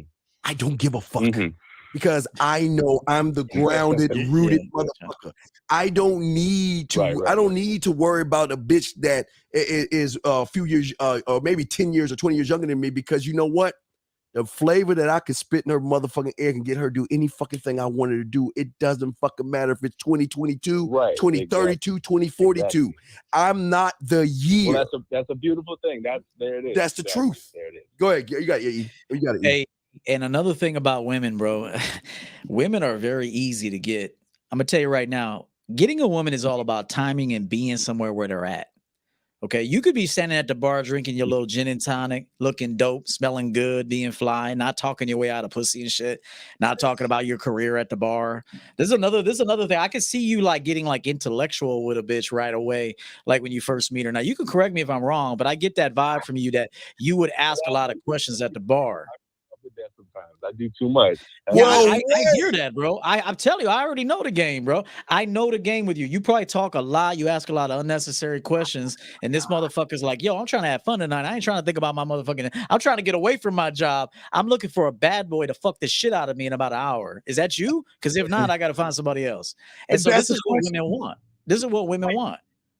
But that's the question you should be asking. The game is showing up and going out and not talking your way out of this shit. Right. Isn't it amazing? All comes down to logistics too, which is why if you're too far away from the crib, you're like, yeah, I live 30 minutes away. Not a good look unless you know if there's a hotel around that you've already scoped out. You scouted the area. You know that I'm gonna go to this hotel with this bitch like 3 minutes away. Right. But caller, you just see that he broke you down and he didn't even ask, and you agreed that you have that's part of a problem that you had just pulled out of you. It definitely is. Okay, wait, start right there. Now, if that's your main problem, then don't you think the phone call should have been talking about this main problem and pushing your ego and your self-importance aside and thinking that you're better than everybody else when you're just like everyone else? All right. Yeah, we got about 14 copes, bro. We got 14 copes before I told you talk too much. You're saying all the wrong things to these females, man. So caller, we're gonna take two. All right, take two. Okay, we're gonna answer the phone like you never called, okay? And we're gonna talk about your issue and your problem, okay? All right, take two of the game and action. Okay, that's what, man, you bad motherfucker. Okay, hey, we got a caller. All right, caller. Let me get your number. Let me see. Hey, caller, Erico 860. You are live with ENC. What's your question? What's up, brother? How can we help you? Hey, man. Hey, what's poppin', man? Hey. So, yeah, I got a question. So sure. I'm one of those individuals that once in a while, I probably suffer from being too intellectual and too wordy and too deep, trying to go too deep too fast initially. And that's kind of caused a lot of polarization. And I've contrasted myself from good, normal chemistry with women. So here and there, but more than I'd like. So how do I balance that out, even if it's naturally a strength suit of mine? Okay, E, would you like to go first or should I? So it all depends on the environment, okay, and the vibe of the place. So if I'm at a bar drinking, music's real loud, you think I'm gonna be talking to this chick about? I'm gonna be dancing with her. I'm gonna be dancing like, yo, let's go dance. Because I love the dance. So I would always take a bitch out to the dance floor and dance. And then I'm talking in her ear, kissing on her neck, because I got game like that, so I know I can. And then after that, sometimes I'll be like, hey, come outside with me real quick. So I'll go outside with my drink, tell her, come outside with me. We'll go outside. And now I'm getting a little information. Who you here with? You here with that girl in the corner? Cool. Y'all celebrating something? Birthday? Cool. I'll tell you what, take my number, call me, text me, do your thing here. In about an hour and a half, hit me up. I'm going to tell you where I'm at. Come meet me for a drink before we end the night. So there is no, what do you do for a living? What's going on? I mean, it's like, it's how you say shit. Speed is important too. Speed is important when you're connecting with women in bars. You know, you don't want to sit there and be fucking buying them drinks all night and all this shit. I guarantee you by the end, she's like, well, it's been fun. I got to go. So the intriguing guy is making a connect real fast, giving her that 1-2 punch and that knockout blow. And then pushing her back to where she was, so there could be a little bit of like, hey, where you going? Hey, I got to run out and go meet Steve the Dean Williams and Coach EO real quick, my boys. But hit me up in about 2 hours. I'll tell you where I'm at, and we'll end the night together. That's how you got to do it. Now, caller, I see. Okay, unless caller. it's late. Last thing, Steve. Unless it's late and you just pull it there. If it's late, there ain't no, go home with your friend and hit me up. If it's late, just say, hey, listen, say goodbye to your friends. You're going to come home with me. We're going to go have a drink at my place. All right, caller. Now you have caller. Now what you have done is I'm going to use you judgment number 1 and judgment number 3. Number 1, you are judging yourself because you think that because you are intellectual to yourself, you're just trying to show the woman how smart you are, thinking that if I show her that I'm intellectual, that she's going to be attractive to my mind, because women rarely meet guys that are intellectual. That's the problem you're doing. And why is it judgment number 3 is because you feel like you need to fit a certain category to get this woman versus a man that even though he's intellectual, I don't have to show her I'm intellectual. I'm showing her I'm a multitude of things, but I don't need to show her, because every layer she peels back on me is another layer of things about me that she's going to learn. I'm not trying to impress her by being intellectual. I'm not trying to impress her with money. I'm not trying to impress. What I'm going to impress her with is what she's going to think about when I'm not around. That's what I'm trying to impress her with. So I'm going to talk light and keep that shit moving, because I don't want to try to be like all the other guys trying to prove themselves. And this is what I'm saying, sir. You sound like you're trying to prove yourself, then just be yourself, okay? I'm glad that you're intellectual, but you're using that as bait. I use me as the hook. My mouthpiece is the bait. I'm the hook on the bait, okay? So one thing I think you need to stop doing is stop trying to be better than everybody. That's how a lot of people view intellectual motherfuckers. They're like, well, yeah, lovely. I went on the coast and I had my Chevrolet, all that, with your little fucking pinky up type bullshit. Women don't find that attractive unless they want to take you for your intellectual money. And that's all they want. So you got to get this I'm better than everybody else attitude, okay? And if you feel you're better than everyone else, that's one thing. But because you're more intellectually maybe smarter than a lot of people, that's something totally different. Don't run on that, because that's going to do more damage, because think about this. You're not intellectual enough to realize you're trying to be intellectual for a fucking woman. I mean, come on. If you're really intellectual, think about this. You're trying to show a woman how smart you are, and it's a fucking woman. Yeah. And real talk, women don't really care how smart you are in the beginning, bro. Now, if she comes to your house, then she can see, okay, he's got books. Okay. And art.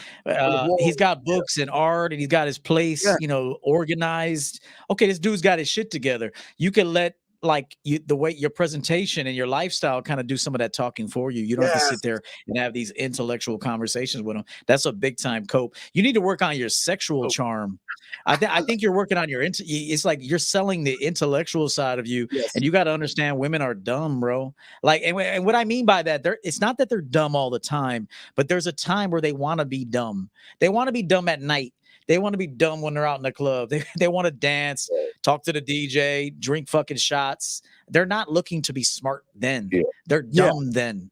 Okay. It's not that they are dumb, but they are kind of dumb in that moment. So you showing up like fucking, old dude off Fresh Prince of Bel-Air, talking all super intellectual. There will come a time where maybe you can have those conversations, maybe in a different environment, different situation. But when you're in a bar, a nightclub, something like that, bro, you better be exuding sex appeal at that point.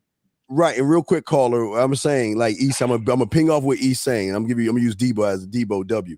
What I'm saying is, if you want to show her the intellectual and the sexual side of you, it's when she comes over your place, when it's dimly lit, there's nice music, and you have a Debo W nude painting on your wall. And she walks over and says, wow, what is that? Wow, this is a very interesting painting. Oh, you know what, baby? This is a DW painting. It's a Debo W painting. And the reason why you're in this painting is because if you look at the strokes that he made from the neck all the way down to the nipple, it looks like he would. That's when you can show her how you are. But you're trying to show her this up from jump versus building it up to reinforce why she should fuck you. Shout out to Coach Jay. Appreciate you, bro. Appreciate the super chat and the comment, man. Appreciate you, man. Hey, remember, women are dumb when they go out, bro. They're dumb. They ain't looking. They don't want to think too much. They want to do reckless shit. They want to get fucked in an alley behind the bar. Like, real talk. Like, I'm being serious. I know the mind of a woman when it's Saturday night, bro. They ain't thinking, oh man, I got a presentation on Monday. Like, they ain't thinking about that. They're trying to escape Monday. They're trying to escape the norm. They're trying to do something reckless. And are you the reckless dude that's gonna pull her hair and put your boot on the back of her neck and fuck the shit out of her? And so the answer is no. So you have to now be that guy. But you can still be this. Listen, though, I don't want you. I got Steve rolling. Hey, listen, I don't want you to dump the guy you are right now. I want you to put him on the back burner, and he can show up later. He can still be there. He just can't be there that night. I'm a smart motherfucker, bro. I'm smart as shit. But I ain't about to be smart with a bitch that's being dumb right now. Now I'm not going to be reckless. I'm still leading the situation, but I'm giving her what the moment requires. You have to be what the moment requires. Yeah. Okay, big dog. Appreciate it, guys. All right, respect to you, man. But again, that shout out to Oaktown. That's fucked up what you're saying, but I love you anyway, Oaktown. Appreciate the sign. They're talking all that shit about our team and shit. But anyway, but call it. Listen. So next time you call in, because we love to hear from you, call in and be humble, okay? Because a lot of these guys that are calling in, they want to learn, okay? And you don't want to be the guy in class. You know that little punk motherfucker when you were small, when you didn't know shit, and he was the motherfucker. Not only did he know the answer, he raised his fucking hand and tell you the answer. You always wanted to like grab his lunch money and shit. You know, at the school. I'm sorry, not being doing that. Don't do that shit, guys. But I'm just saying, humble yourself and come with questions that can better help you. Okay, young man. Yeah, and remember this, caller. You gave us about 7 to 10 copes in a row. We got to watch out on them copes, man. I'm me calling them out, so make sure you subscribe. Yes. And number 2 is, you know how women say, like, he's cute, but he's corny. You know what that means? You talk too much and you said all the wrong shit. That's what it means. That's why women say he's corny. You want to know what modern women want? Since everybody says modern woman, you want? Yes. They want dudes with swag, bro. Yeah, they want dudes that got options. They want dudes that know themselves and know women. That's what they want, bro. They want to be used and abused. They want to be treated like shit on a Saturday night. They do. Yeah. Yes, sir. Truth is, women want to be treated like a last option in a way. Like she wants to see you like standing there enjoying your motherfucking self, having a good drink, looking dope, smelling good. You include the bitch, okay? But you ain't talking about nothing too heavy, nothing too intellectual. The truth is she's looking for an escape half of the time. Women don't choose lovers on logic. They choose lovers on emotion. Now, there is a time, though, that logic will be needed with a woman, but not in that particular instance. Yeah, remember, dog, you want them to climb that mountain to work for your name, your dick, and your time, okay? That's how that shit work, okay? So just remember that shit, okay? So we got to grab some other calls and stuff, but thank you for the call. Call back when you have some more questions on you, okay, my brother? Think too much, girl. He made me think too much. Hey, that's what women say. That's what they say. Like, he was cute, but he made me. He asked stupid questions, man. I'm trying to fuck. Yeah, girl. I'm trying to get fucked. He talked to. He made me think too much. He made me think about myself too much. I'm trying to escape myself tonight. That's what women are thinking. They want to escape. They don't want you to bring them to themselves. They're fucked up. She was like, I was trying to suck his dick, girl, but he was like the properties of base times height divided by pi, which has a circumference of 3.14, right? All that shit. She's like, I don't want to fuck him. He's hurt my head. Okay, we got Yeah, another caller. like selling yourself when you meet a chick is a bad idea. Like telling her where you work, what you do, and all that stuff. Even shit, if a man. woman asks you, just be Don't like, ever. "Hey, listen, not tonight, baby, not tonight. Hey, if we get together during the week next week, if this shit goes cool, maybe we'll revisit that, but not tonight." Tell her Nah. she's asking too many heavy questions. Tell her that shit. Hey, baby, Yeah. hey, Barbara Walters, chill. We're having a good time tonight. You asking me a lot of questions. Shit. Trying to have a good time. You fucking up my buzz and shit. You got to turn that on women, man. Okay. All right, we got two more calls. 404, we got you. Then 267, you after that. 404, what's your question, brother? How can we help you, man? What's going on? I got 3 questions. Oh, shit, 3. All right, what are your 3 questions? You've been on long enough. What's up? What's your first question? All right, the title is you say most men will fail with women. I wanna ask y'all why y'all teach game if y'all say most men will fail. And that is why you fail. Because again, judgment number 4, you're worried about most men and you ain't worried about yourself. Just because we say a lot of motherfuckers gonna fail, we ain't saying everybody's gonna fail. So where's that fucking dumbass question coming from, dog? I gotta call it dumbass question. And most doesn't mean everybody. And the truth is, most of y'all are gonna fail. Are gonna fail because you fail. You fail. You are gonna fail with that shit. Yeah. So what the fuck are you talking about? Put it this way. Everything we said in the last 2 hours, caller, everything we said in the last 2 hours, if you don't do nothing with what we said in the last 2 hours, you are going to fail. Exactly. All right. So what's question number 2? All right, but y'all didn't answer the question, but okay. Okay, all right, listen. We did answer the question. If you don't do anything with what we said in the last 2 hours, whether it's due to comprehension, unintelligence, can't pick it up, can't implement it, whatever, then you most likely are going to fail. Why do we what? Why do y'all teach? Why do y'all teach if y'all know most men will fail? I don't wait, brother. Who said I teach for most men? I teach for the ones that want to learn. I don't teach for everybody. My door's not open to every fucking body. My door's open for the ones that want to learn. Do you know I turn people away? I am honest enough, and I'll tell people when I'm coaching them, you're not ready for this. So the best thing you can do is go across the street and go to someone else. That's what real motherfuckers do. Because everybody is not going to be a man. So it doesn't mean we didn't say most. We're saying to you that, listen, by your question right now, you are questioning the master and not the message. And the fact that you're questioning the master shows you're not teachable. And you would be the first motherfucker I tell this to, millions, this ain't for you, brother. For you asking that question right there, this is not for you. You're better off, like I would tell somebody else, go over to that side where they learn tricks, gimmicks, and lies, because you're never going to be a man talking that goofy ass shit right there to a real motherfucker. I'm just letting you know. But now, go to your second question. What's your second question, Carl? Yeah, what's your second question? Guess we hurt his feelings. Did he hang up? Well, I guess he hung up. We hurt his feelings. All right, let's get to the next question. We got 267, then 315. And listen, guys, listen. This is what's so beautiful about the game. Y'all just have to understand, everybody's not going to make the football team. Everybody's not going to make the basketball or baseball team. You got to understand that. Just because you go to training camp doesn't mean you're going to make the team. Just because you show up doesn't mean you get a spot on the roster.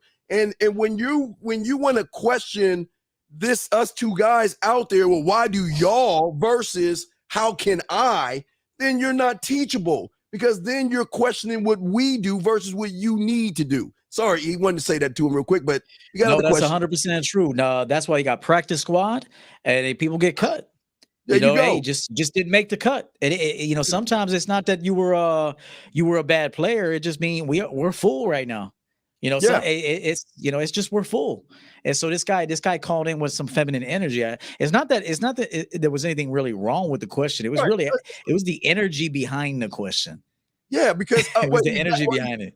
Right, he's back. Well, I'm gonna let him because he waited for about 20 minutes. Yeah, go ahead, bro. Yeah, go ahead.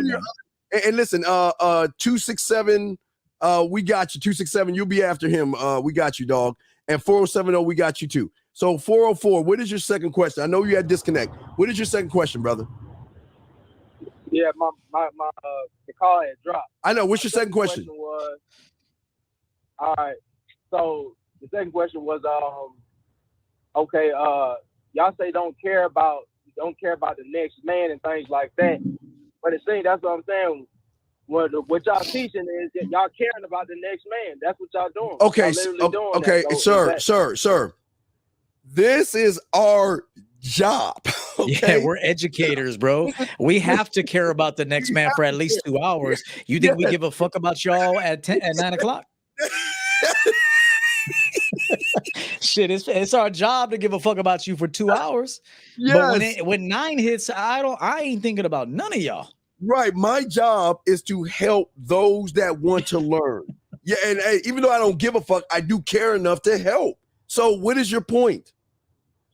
Yes. The point I'm making is the fact that if somebody gonna be a sucker or somebody gonna be a trick, they gonna be that whether you say it or you don't. Okay. They gonna be who they gonna be. That's true. You know that's true. Yes, I agree. Yes. So what's your point though? We know that, hence the title. Hey, caller, check this out. We know that, hence the title we just gave, which is the truth is most men is going to be a sucker and a trick with no game and no bitches. We know. Exactly. We're telling you that. Yeah, so what's your point? I was just trying to figure, that's the thing. So y'all made it clear to me. I was just trying to get to the point of y'all care about the next man, but y'all explained it that y'all care about the next man when it comes to this. Just in the couple hours that y'all do this shit. Well, yes, listen, sir. Yeah. After this, I don't give a fuck what y'all do. Yeah, exactly. Listen, that's real. Because we did our job. We gave you some. We gave you some seeds, some nuggets to potentially try out. Whether you do something with it ain't up to us. What you want us to hand walk your ass into the bar and then put a fucking hidden camera on us on the bitch? No, I ain't doing that shit. We're just putting weapons on the table, caller, for those that are ready for the game. And if you're not ready, you're just not going to. You look, most guys are going to turn us off. Then they'll jump on a YouTube and repeat the cycle. That's all they do. So it's okay. But you know what? There are a few of them motherfuckers out there. A few, very few, that say, God damn, he just opened my eyes to something. God damn, Steve just opened my eyes to something. And I know I need to move to the next step in order to evolve me. That's what we're working for. That's what we're trying to open up. We can't force everybody to see the game for what they want to see, because everybody ain't going to see it, because you're not supposed to see it. And you're gonna reject it. You're gonna reject the game, because we're kicking real truths, and so naturally, a human being that's been lying to himself for a considerable amount of time is gonna reject this shit. They're gonna say, "Not possible. This only works for Chads and Tyrones. You got to be 6'2" to do this shit. You got to have a square jawline and a beard and a 6-pack abs." They're gonna come up with cope after cope after cope as to why they can't do this shit, bro. Yes. We love your question and we appreciate you, man. But we had to give you some clarification. Truth is, we're doing this as a job, hoping somebody can get something from it. And number two, once we're done kicking this game, we're moving on with our lives, man. Yeah, motherfucking right. So what's your last question? Most guys ain't gonna do none of this shit. Yeah, and most of them, they're just gonna listen to this shit and move on. So what's your next question? Your last question? What's that? I'm gonna just tell you, I've been doing a lot of this shit, but my next question, my next question is, how do you resist temptation? Then you're not okay. I'm gonna give an example. Go ahead. It doesn't matter. It doesn't matter. Give us an example. Give us an example, because it doesn't matter. But go ahead, give us an example, because I already tell you. I already know the answer. What's your example? Go ahead. What's your example? All right. When it comes to you having your code and your principles, you know that this chick ain't the chick that you ain't supposed to be dealing with. You know, she might be disrespectful or some shit like that. And goddamn, you know, if you lie to the bitch, you know you can get the pussy that night. But instead of you not lying to the bitch, you lie to the bitch, and goddamn, you get the pussy and shit like that. But you don't even you feel like shit afterwards, because you know that it went against your code, and you knew you should. You don't have caller. You don't have a code. You don't have no fucking code. You're not a student of mine. You're not a student of ease. You don't have any motherfucking game, because you want some sucker shit. You know what? Bitches lie. Bitches lie. Bitches are weak that lie to women. No, and the fucking fact that you feel bad. I know. Steve, okay, I'm just saying, hold on. This is why I don't like guys like you, because you're the kind of motherfuckers that do damage to the guys that try to really learn game. It's motherfuckers like you talking about I feel bad afterwards. Don't give me that bullshit. You're just because you can't get pussy like a man, you want to do it like a bitch and backdoor the woman and give her a bunch of fucking lies. Don't Steve me. You just told me, dog. I'm telling you. Steve, you don't need to I just told you, Steve, what I was just talking about. I just said that I feel like shit afterwards. But I said I don't be lying. But you know in your mind that you can lie to the bitch. I don't know that in my mind. I don't think about lying. I don't care. Okay, listen, young man, listen. You need to either go to champion game coaching or the man mindset and become a student and shut your fucking ass up and learn game. Because the shit you saying right now, man, I don't want to have nothing to do with that shit. Because I don't like motherfuckers like you that do that shit. I just asked you a question, Steve. But no, wait. Your question is true because that's what you do. That's what you do. You lie to women to get pussy because you ain't got no game. So you lied to them. What I'll tell the caller, let me tell you something real quick. Haven't I got put here. Oh, Jesus Christ. Here, let me say so. Caller, let me tell you something. All right. I agree with Steve, but I'm just gonna give you like a flip side of the coin. I'm glad that you are feeling this emotion that, yo, I'm kind of a sucker that I had to like go to her world just to get some pussy, that I had to go to her world to do that. So you're looking at yourself in the mirror or like, you know, doing a little introspection and you're realizing that that was some sucker shit and you're not proud of yourself. So in order to avoid that now, make a pact with yourself and say, no matter what, I'm not lying to the bitch for some pussy or for anything. I'm just going to tell her what it is. And now here's the thing. Problem is you think they're not going to come back when you kick the truth. The truth is that you got to give them a minute to realize that you're not a lying piece of shit and that they may come back. And when they do come back, they know what the deal is. Everything is on your terms. So you got to give them a minute. Look, have faith in your truth, bro. Have faith in your shit. So if you tell a woman, no, check this out. I don't roll like that. This is how I roll. I know you may be used to that kind of shit. I understand, but that's not how I roll. This is how I roll, and this is how it needs to be done for me to engage in this particular situation. So I'll tell you what, you need a minute to go think about it. Cool. If there's a spot for you when you come back, I'll be happy to give it to you. If there isn't a spot, I gave you an opportunity and you didn't seize it. I understand what you're saying completely.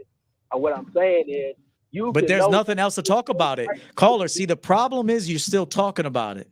See, exactly. What you just got to say is, I know what you're saying, and I'm about to do that shit. That's it. But y'all not listening to what I'm trying to tell you. I'm not saying anything wrong with what you're saying. I'm saying when it comes down to the chick, you know that you probably only want to fuck the chick one time and that's it. Anyway, it's not even about. I don't know that. You know the bitch ain't shit. Then because you fuck. I know I want to fuck. Well, you shouldn't be fucking bitches that ain't shit. I mean, that's my whole point, dog. Listen, brother, listen. Like I told you, yourself at risk. Listen. Just fuck with the bottom of the barrel bitches that you can lie to, man. You ain't ready for this game, okay? Just lie to them and keep doing what you're doing. You ain't ready for this. You're right. Okay, that's what I'm saying. So yeah, right. so just stay in your lane. Okay, at least he admits it. I gotta respect that. Okay, good luck to you. Stay in my lane and keep on doing what I'm doing. Well, yeah, good luck to you. Without lying to yeah, good. No. Bottom of the barrel bitches. You fucking with bottom of the barrel. You just admitted you fuck with bottom Asian bitches. So listen. Wait, time out. Wait, hold on. I raised my hand. That means shut the fuck up. When I raise my hand, you gotta be quiet. So please shut the fuck up. You just told E and I that you fuck with ain't shit bitches. We just heard you say that shit. So it's okay. Lie to them. That's just your level. Look, we ain't mad. I keep telling you, everybody ain't for the game. Keep lying to the bottom of the barrel, ratchet bitches you fuck with, and you good, man. We ain't here to argue with you. I just go do your thing. You want to say anything to him before we move on? Yeah, man? I mean, I'll say this to everybody. The easy part is just making a decision and sticking to that shit. It's like getting focused with anything. I'm gonna get focused at learning how to do whatever the fuck, I'm gonna learn how to type 100 words a minute. Whatever the fuck it is you want to do, you make a decision. I'm gonna be dedicated to that shit, and that's it. So if you're saying I feel bad when I lie to women, then I just told you, I gave you a fucking expert way to give a woman the facts. And I said, listen, baby, I know you're used to a certain way of dealing with men. That's not how I roll. This is how I roll. So look, you need a minute?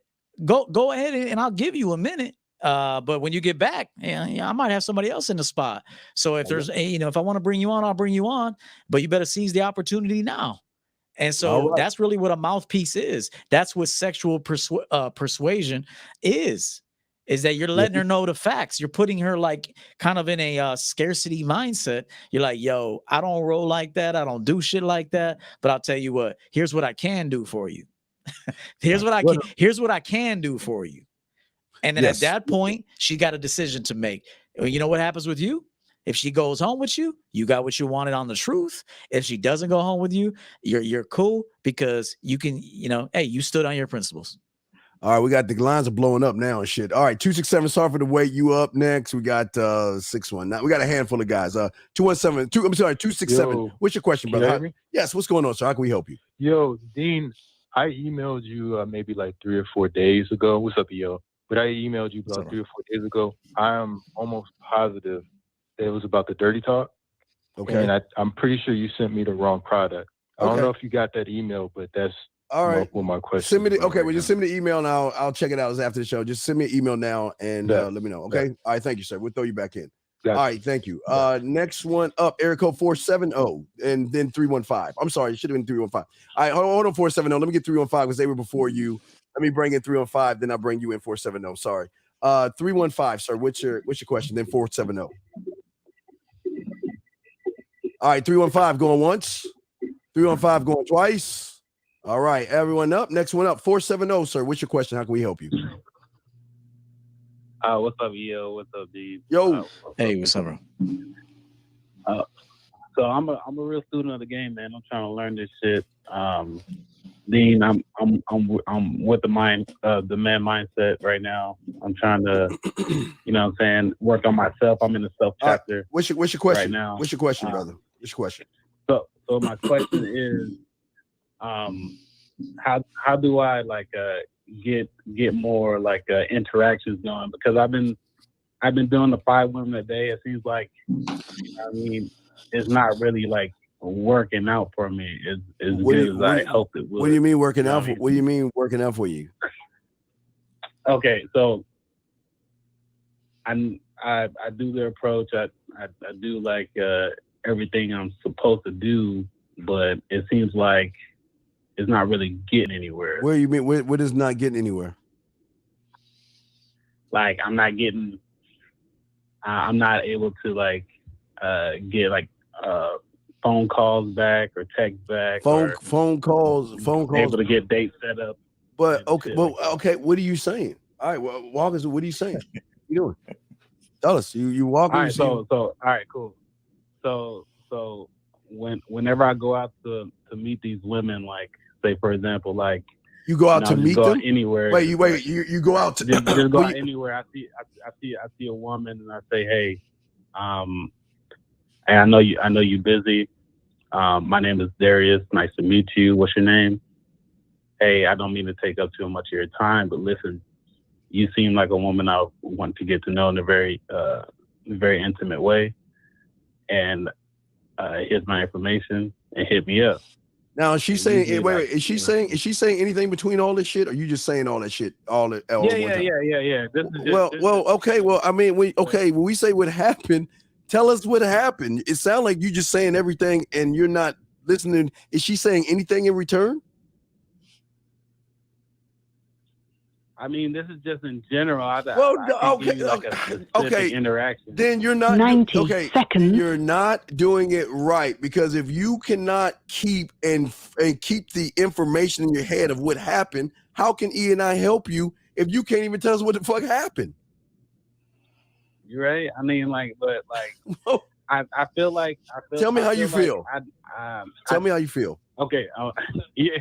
Tell me how you feel. Fuck all that feeling shit. It's about good. Fuck all that feeling shit. Thank you. What right now, what's happening with me is 60 seconds. I need to basically approach more women than I'm approaching because it seems like I'm not getting enough fucking interactions to make this shit happen, to implement what you're teaching me. What do you mean interaction? You can't even tell us about it. You can't tell us about a conversation you've had with a woman. Can you? Well, I can't tell you about the conversation that I'm having with a woman because there's not enough. Okay, wait. Real quick. Tell me about. Hey, did you? Hey, wait. Tell me how you make cereal. Tell me how you make cereal. Get the bowl. Mm-hmm. Get the spoon. Yep.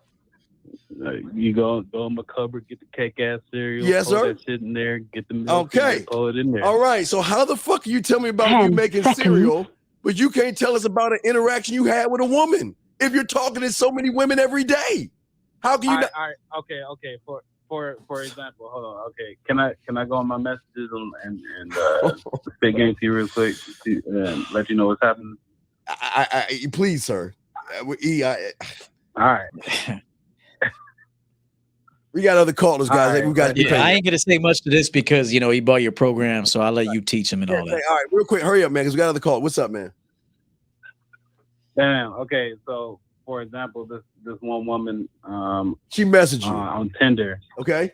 Yeah, I messaged. I say, hey Maya, I'm gonna be real with you. There's something about you. Maybe it's your eyes, maybe it's your smile, but I would be lying if I said I didn't want to get to know you in a more intimate way. And I want to take you out this Saturday at 8:00 for some wine and conversation. And this is the first thing. And this is the first thing you said to the woman. That's the first thing you said. That's the first message.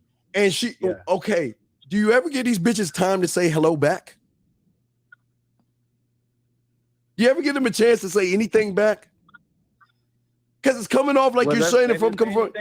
It's coming off like you're just reading a script. You gotta let these women talk. Hey, how you doing, Maya? Hey, I'm doing fine. Then it's called playing tennis. Yeah. Right. So real quick. Okay. So you said all that shit to Maya. What did Maya say? What happened? She didn't say shit. So why do you give a fuck?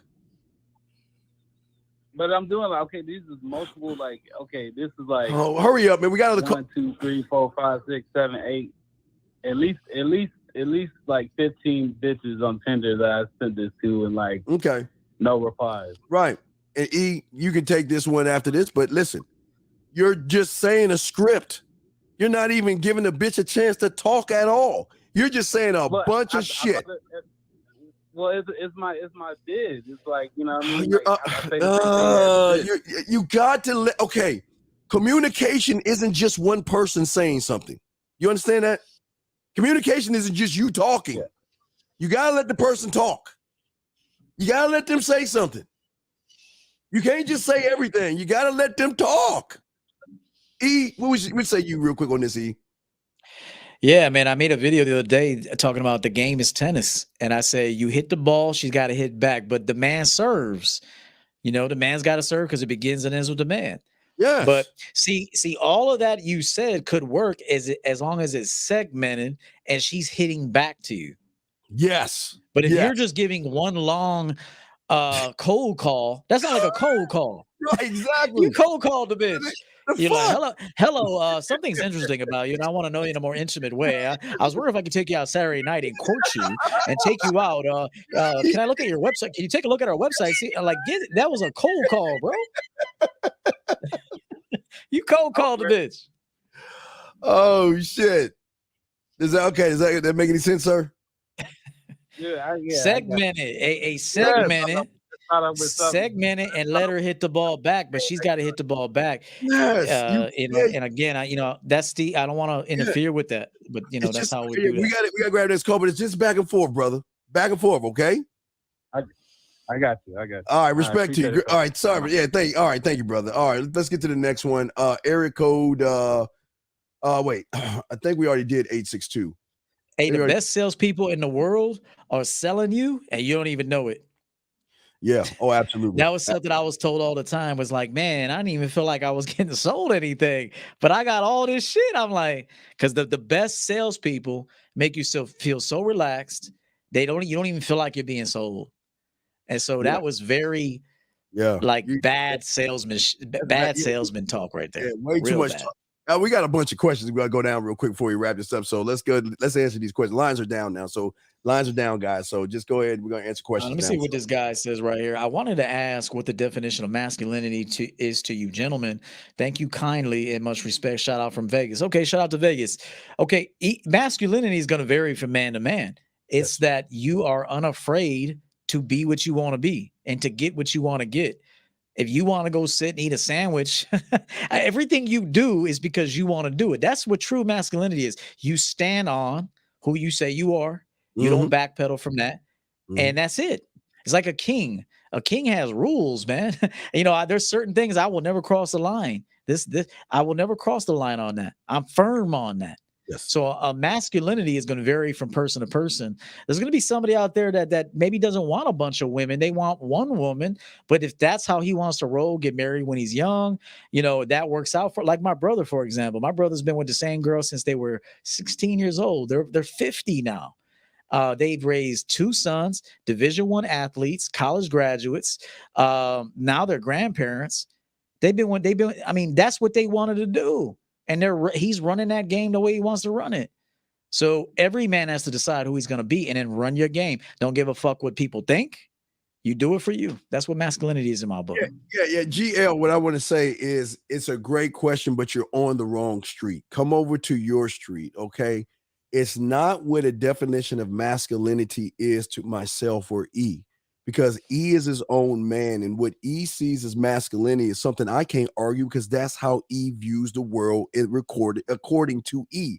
How I view the world according to me is how I view it. Don't look to us to see what we see masculinity as. Look to yourself to form what you think masculinity as, and then off of that, we can help you build upon what you feel about yourself. Don't ever worry about what it is to somebody else. You got to look at it what it is to you first, okay? It's got to be about you. We are 2 men. That's the thing about men. We're 2 independent thinkers coming together right now, teaching y'all game, but we see the world differently. And it doesn't mean either one of us is right or wrong. Well, we're right for ourselves, but we just do what we do, okay? So I just want to say, don't look at what it is to us. If you need help. Sorry, Steve. Go ahead, brother. I'm sorry. I didn't mean to cut you off. No, you're good. And one really great characteristic of a man is he's unwavering. When he makes a decision, that's it. Now, he's also very calculated about his decision. He doesn't rush into it emotionally. He takes his time to think about it. Sometimes it'll take him 24 hours to make a decision. He doesn't rush into it with emotions. He thinks things through. Now, sometimes you got to make quick decisions. That's part of life too, but you got to stand on that also. But a big trait, a very masculine trait, is to make a decision and make sure you stick to that. You don't waver on that. I think this guy's lying here, so I don't even know if I want to answer this, because if you have a problem choosing between 2 women, then I don't think you have any women, because a man that gets women and a man that gets pussy is not asking this kind of a question. You can answer and we'll move to the next one, but I don't believe he's serious about that one. What do you say? The only way that you would have a problem choosing between 2 women is if you're being like coerced, or there's some sort of what's the word I'm looking for? They're pushing you into something, and a real man ain't pushed into shit. We make the decision at the end of the day whether we want to upgrade a woman or not, or keep her on the practice squad, or keep her as a number 2. A woman has really no say in the decision that a man makes. She could ask him. She can press him perhaps and say, hey, I would really like this. I would really like if the 2 of us did this, or if the 2 of us could be exclusive. But at the end of the day, the man goes, well, I appreciate you telling me what you like, and I'll certainly consider that. But at the end of the day, I'm going to do what's best for me. Right. All right. So this one right here, this is a very this is a huge one for all you guys listening to this question right here. There's a Ultimatum was the word I was looking for. Ultimatum. If a woman is trying to give you some sort of ultimatum, so what? She could. I mean, and that's another thing. You're running your game wrong, and you maybe got the wrong woman in your situation if she's putting a lot of pressure on you. Yeah, now this guy right here, and again, if I'm getting correct, consistent bull. Okay, there's a lot of problems even with your name. How can you be a consistent anything by telling us you procrastinate? See, that's the problem with you guys. Y'all grab all these names to try to find a lot that you live. I don't understand. How the fuck Oh can you shit! be I love that, consistent Steve. anything when you procrastinate, man? You don't want to learn the game. You don't want to learn the game because if you want to learn the game, you would be a student of EO over here or a student of me. And you're not. And because you're not a student, you will always procrastinate. So please, I just want to say, take off consistent bull and put procrastinate bull. That's all you're doing. Inconsistent bull. Put inconsistent bull. That's what you need to put. There you go. There you go. Inconsistent until you can get a little more inconsistent or Oh, a little more consistent. I can't Hey, believe get a schedule, man. You ain't never gonna get nothing done unless you got a schedule. It's Yeah. very hard to stick to something unless it's slotted. So your days and your week should be slotted. I'm not saying your months should be slotted because that's subject to change when you go into months. But at least your next day, 24 hours, and then the rest of the week should be slotted as to what you're going to get accomplished. And that's how you can get more consistent. All right, next one, JC. How do I All right. change? Yeah. I Go ahead, didn't. Steve. How do I change my identity to a ladies' man? I really genuinely feel like that. I mean, that's who I have. I have the tension. Okay. Again, you got to listen to the beginning of the show. Your level of thinking is going to tell you this bullshit that you're telling yourself. And this is why most of you guys fail. Most of you guys are probably saying, you know what? I don't need E's help. I don't need Steve's help. I can do it all by myself because I got the potential to do it. That's what the mind does to y'all motherfuckers. The greatest enemy you have is that motherfucker telling you this bullshit you're telling us. You don't have the potential until a coach can talk to you and see where you at your core. We look at you at your core. The one thing you never look at yourself at. And that's why y'all always say you're something that you're not, because that's what the mind is telling you to say. And that's why you're failing. You need a coach, young man. E, what you say, brother? What say you? I mean, you'll know you're a ladies' man if you got a lot of ladies. I mean, you can't call yourself. I mean, it's real simple what I just said. Now, if a lot of ladies want you, then you're a ladies' man. If you don't have any ladies right now, then you are not a ladies' man. And what Steve said is correct. Get some game, talk to somebody with some experience, and invest in yourself. And then, hopefully you can go out there and put some of these things we tell you into action. But the truth is, I mean, unless you're getting those results, you can't really give yourself that tagline. Absolutely. All right, go ahead. E, you got this one. I'll go behind you. Let's see where we're at. Drawing base. Does personal respect has to do with people you surround yourself with, how you stay away of not becoming them? Absolutely. I mean, to some degree, yes. I mean, who you hang around with, you pretty much an extension of that. So yeah, if you see somebody living a lifestyle and doing things that doesn't line up with your own personal code as a man, then you have to be willing to release those people. I've done it so many times in my life.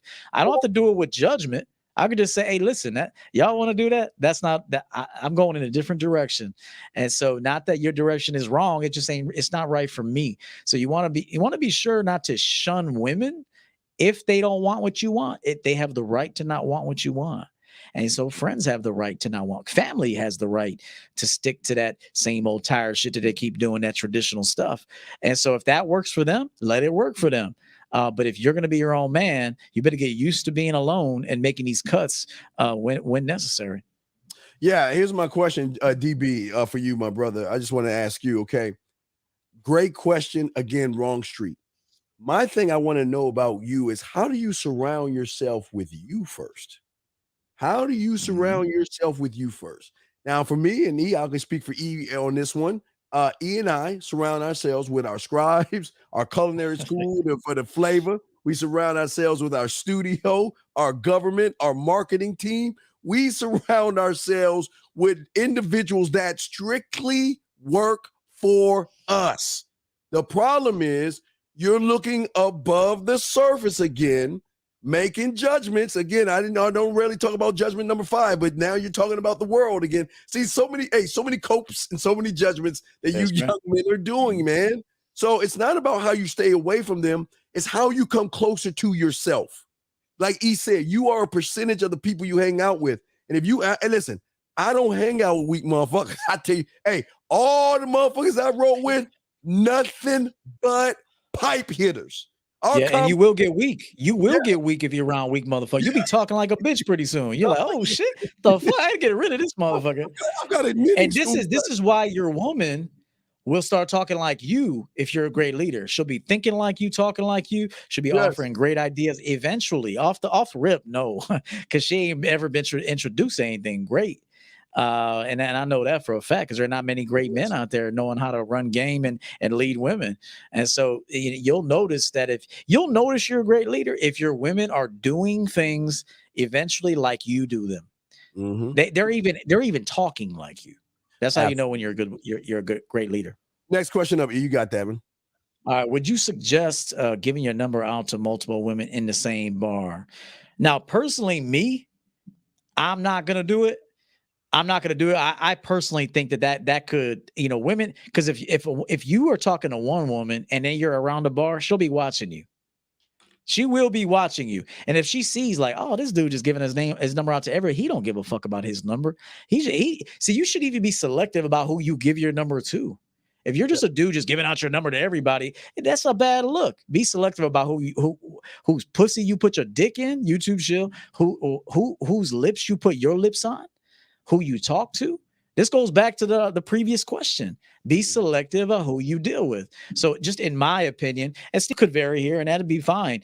But I would say bar hop. Don't stay at the same bar all night. That's a bad look too. Hanging out, you get there at 10, you there to like 2:00. Too many hours in one spot. I would say actually kind of like frequent different places. And then if you see one chick at one place, make a connection. Try to set it up for later. Bounce on her. Tell her what to do. Then go to the next bar and do the same thing. Don't let her see you hopping around like that. It's a bad look, in my opinion. Yeah, I agree at the bar. The club for me is totally different, but the bar absolutely because it's a little small area, man. It's the club.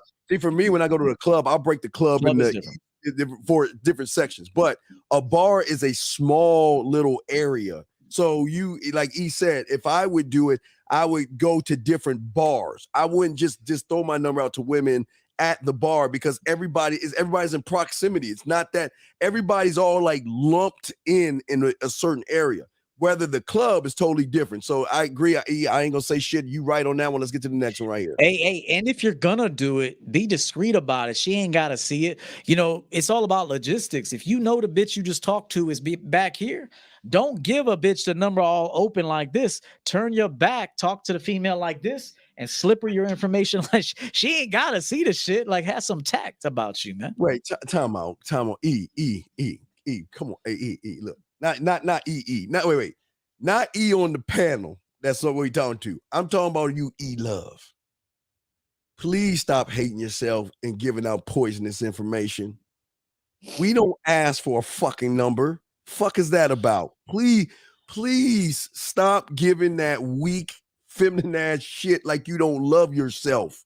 It's about me. I ain't begging for shit. You're going to call me. I'm going to instruct you to call me. Fuck all that. Let me have your number bullshit. Please, E, stop saying shit you know nothing about, all right? Yeah. The whole point of giving a woman a number, here's the reason why we say it, is because we're seeing if she's coachable. Exactly. That's why we're doing it. We're seeing how does she follow instructions. What you want, a defiant bitch with you? You want a bitch that ain't going to go along with your program? Or you want to argue with this motherfucker? So the whole point is to see, of course we could be like everybody else and say, can I get your number and I'll call? Nah, fuck that bullshit. The whole point of doing man shit is to tell her, listen, take my number, text me yours, tennis. It's to see if she's coachable, if she follows instructions. Unless you want to be hoed by a defiant motherfucker, then keep doing that shit.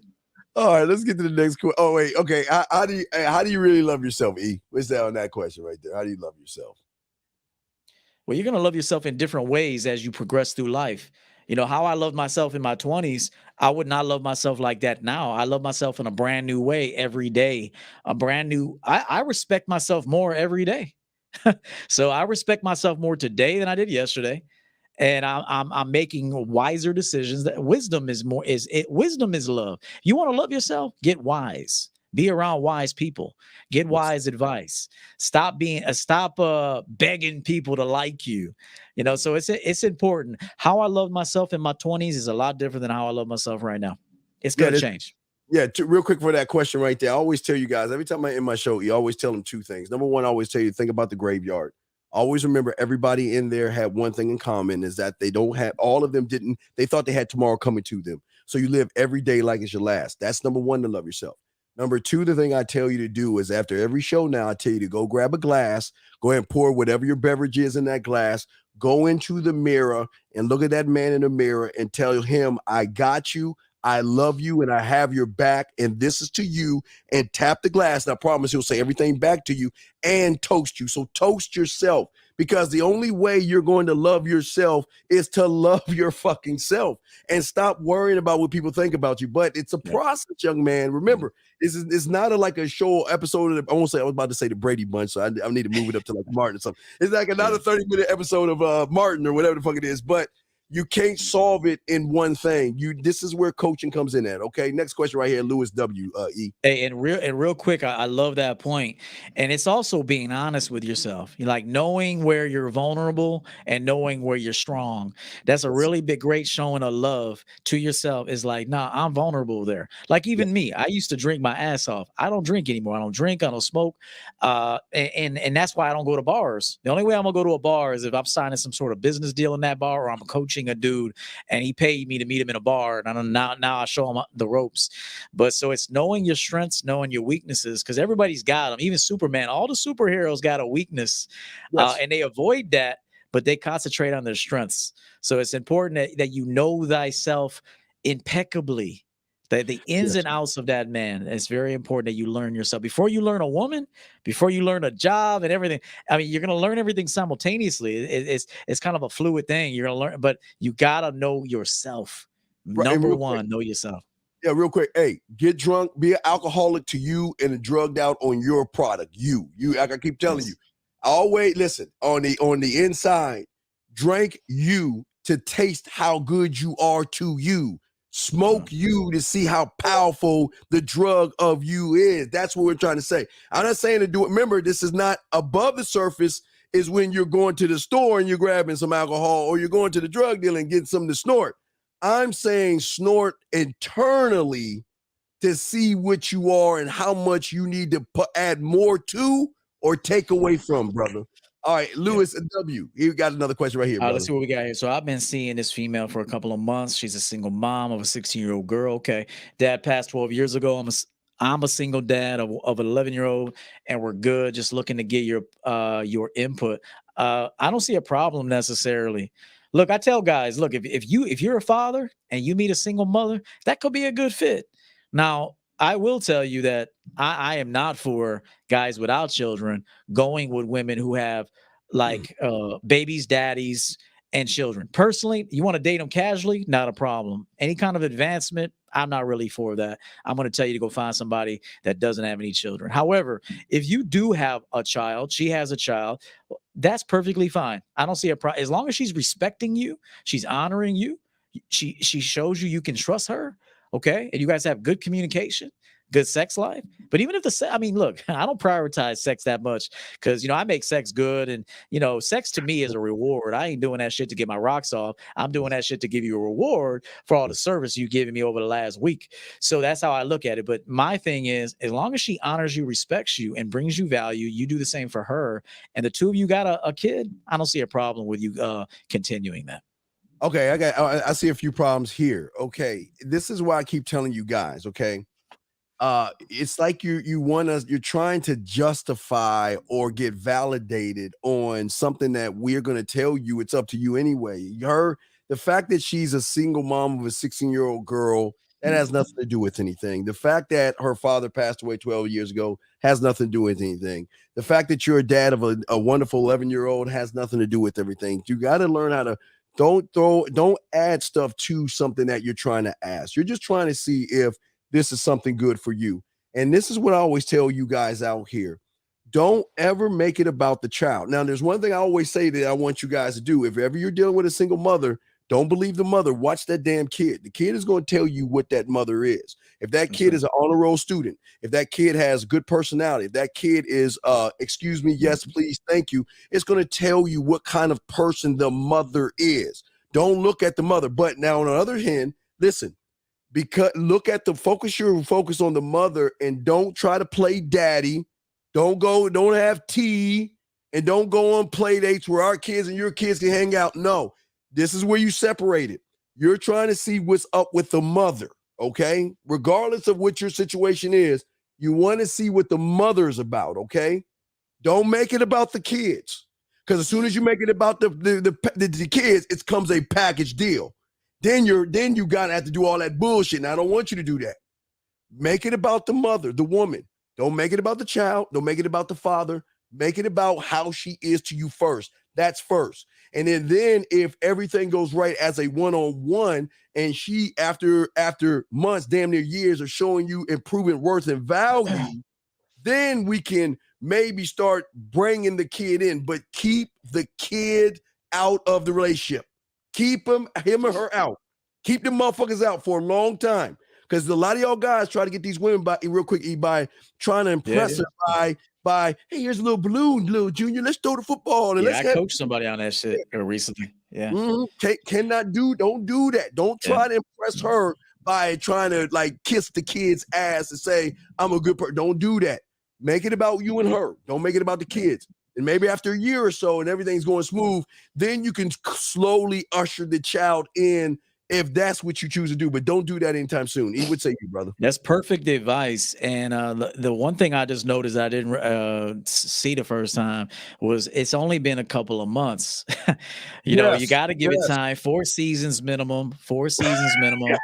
And before you're even thinking about upgrading this girl. And she's also got to be asking you, like, you know, what are we? What is this? I really like you.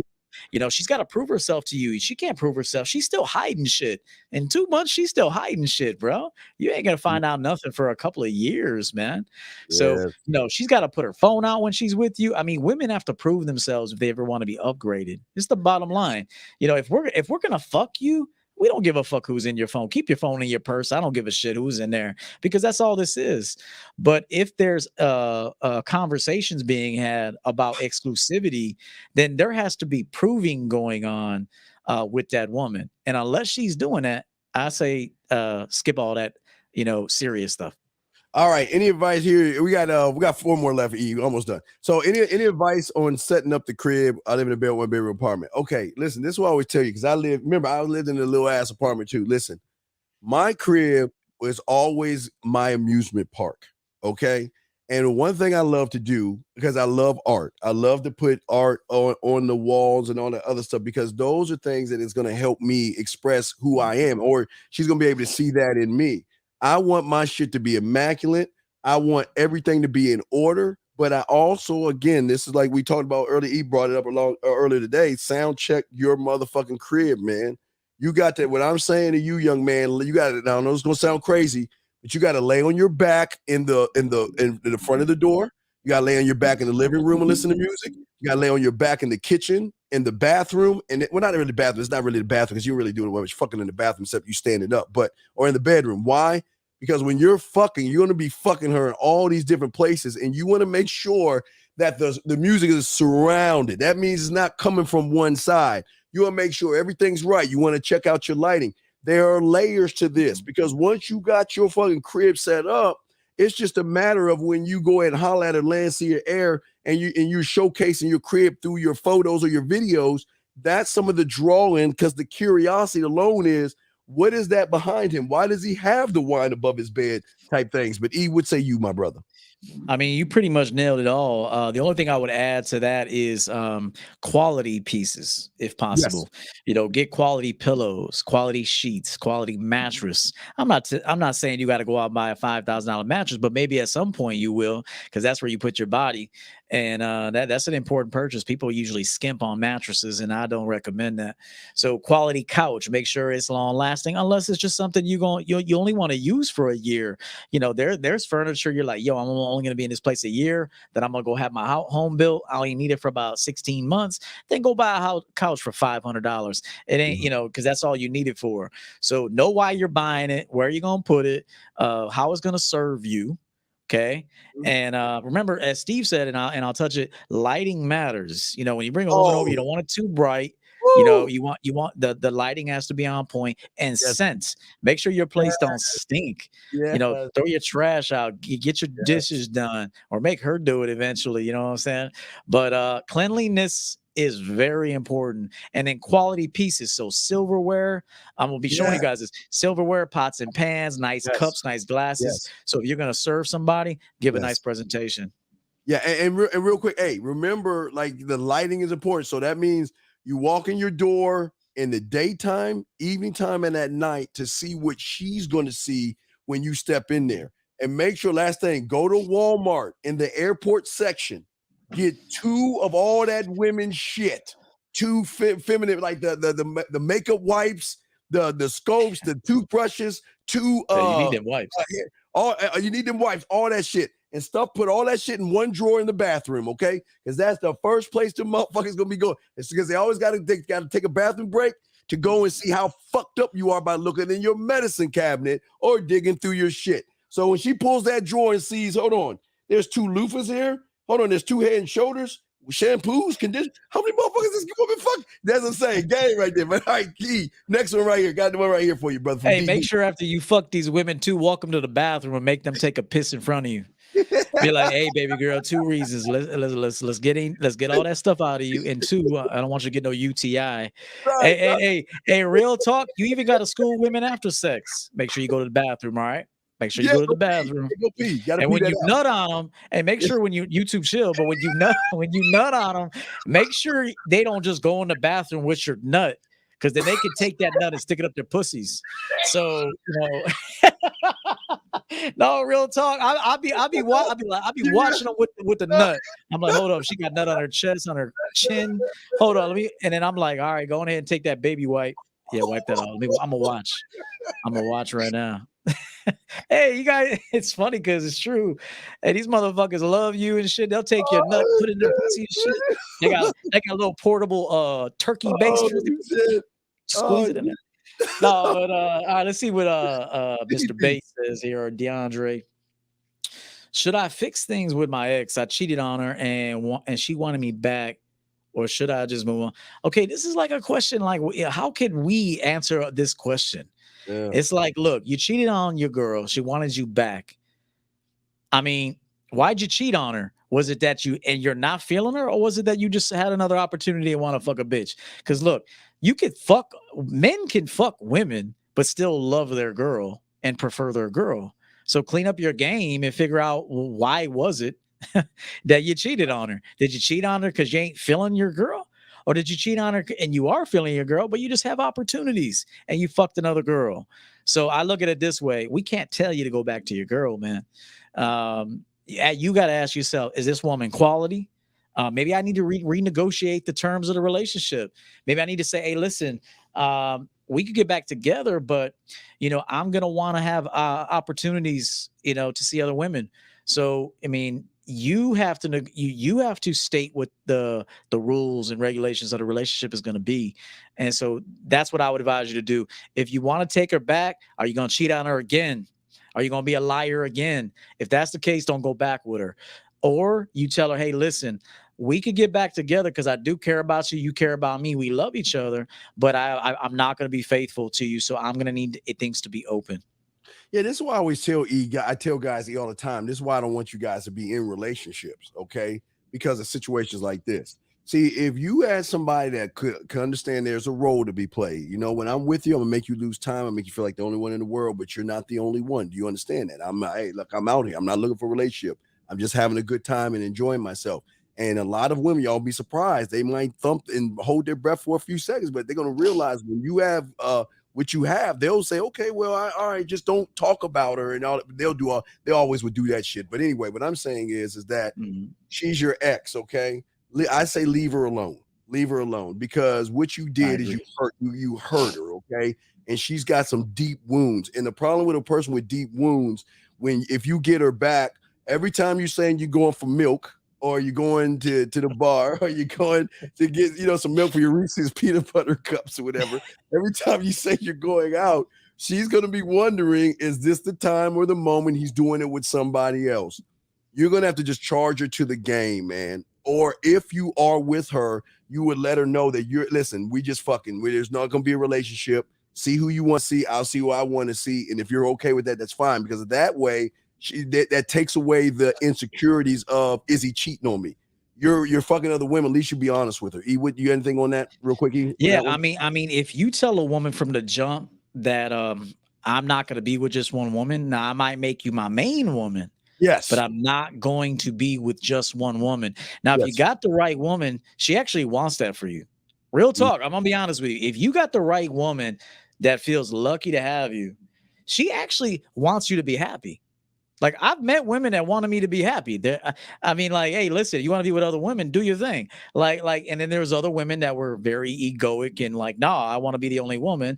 Well, if you're the kind of guy that wants multiple women, you can't upgrade the woman that's not down with your program. I mean, even I've done that shit before. It's like, hey, she ain't down with this. I got to find a woman that's like sister wives. like she actually wants me to have another woman. Like, real talk. Let me tell these guys this. Okay, go, you brother. You can find a woman that wants you to have another woman. She wants you to be happy. She's like, I want my man to be happy. As long as I'm number one, I don't care. He's not going to hide it from me. He might even bring her around. Maybe we could all go at it. Or maybe I'll just have a good relationship with this woman. And that way he doesn't have to lie. He could just be himself. Oh, if a woman really loves you, she will want you to have what it is you want to have. That's the truth. Absolutely. Absolutely. All right. This is good. This is the last question right here, dog. The last question. Here we go. All right, let's see what it says. Great show, man. How do I build confidence after constantly messing up situations, even where it seems like it's going good? I always see you got to find out what your cope is, man. And I'll find out if I talk to you long enough. But it sounds like you're sabotaging your situations once they are going right. Maybe you're afraid that you can't maintain it. A lot of guys do that. This is why they want to pump and dump, because they're only good in the short term. But once it goes into weeks, months, they're like, oh, shit, I can't manage this. So then they sabotage it. Even females do this. So I would ask you, are you learning from your mess ups? And it doesn't sound like you are.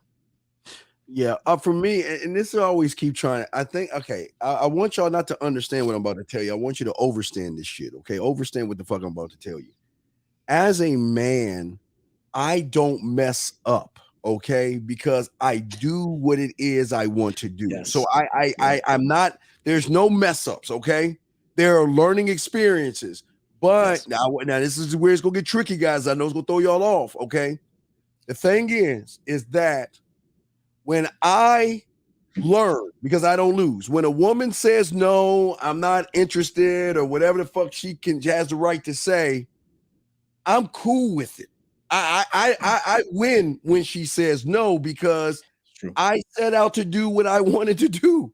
I'm not the end result, because I'm focusing on what I have to do and not the end result. So that's why I win. Now, when she is down is where I have my biggest problem, because I'm my harshest critic, because I bet on me. I put the chips in on me. So when I get her, I'm harder on myself, because I'm saying to myself is, why didn't I get her faster? What the fuck did I do wrong? I got her in 15 moves. Why the fuck didn't I get her in 10? See, I'm harsher on myself when I get them. But when I don't get them, I'm fine with it, because I've done what I set out to do, because I scribed it, I marketed it, I brought it to my motherfucking jury, we made it a law, and I'm riding with that shit. And no matter what she does, as far as saying, no, I got a boyfriend, I'm interested, I'm cool with it, because I did what I set out to do. I trusted me. I did everything I can, and it just didn't work out. And I'm fine with it. I'm good, and I move on. But when I get them, that's where I got the problem. Because I'm never fucking satisfied. I'm not just because I get them, I'm not satisfied because I know I could have done better. So now I got to go back and look at the tapes and see where I did right versus wrong. Because why I could have got this in 10 moves. What the fuck? Why 15? That's not good. And if I get her in 10, why didn't I get her in 9? If I get her in 9, why couldn't it be 7? So I will never be satisfied when I get them. But when I don't get them, I don't give a fuck because I win. I win when y'all call losing, I don't lose because I do what I want to do. Is that I am following my program. That's why I always win, even when she says no. What you say, you brother? Man, I love that segment. And I've said this before, which I know you agree with. I've said no one can be harder on me than me. Nobody. And there's times where I'm talking to my girl or I've been talking to a woman and they don't even realize I'm logging all this data that I'm going to use on the next bitch. I ain't even going to use it on her. I'm using it on the next bitch. I'm like the Terminator, Sarah Connor. I was told she's here. So like that's what it is. And so, yeah, like Steve said, and I even put this in my book, there's no such thing as rejection. There is no such thing. And especially most women are not going to be able to keep up with a real man anyway. Yes, so if you're talking to her in a very assertive way and giving her just fact after fact after fact, giving her instructions, she's not used to that. So she's probably going to reject. A lot of women reject us, guys. I'll be honest with you. Like we get rejected too. And it's not because she doesn't want us. It's because she wants us badly, but she doesn't know if she could maintain us, if she could keep us, if she could keep up with us. Real talk. Well, a lot of, I said this, a lot of beta males get women because they're easy. Yes. The real talk. Beta males get women. Don't think they don't. They don't get them like we get them. They don't get them with the same type of dynamic and energy, but they get them because women look at them and say, this is easy. He says yes. He takes me out to eat. He compliments me. He feels good. He makes me feel good about me. He pedestalizes me. What woman doesn't want that? So beta males get women. I've been telling you this. They do. That's why you'll look at a dude in public and you're like, how the fuck did he get that woman? You know how he got that woman? Because he said yes to everything. And we say no to a lot of shit. And so women can't fuck with that. So that's why I told you, when you become a man and you're unafraid to say what it is you want, you're going to get a lot of no's. But when you do get that yes is going to be the shit. Yeah, real quick. You're going and for you guys, once you cross over, you need to understand this as well. A lot of women are going to turn men like us down because they are not in control.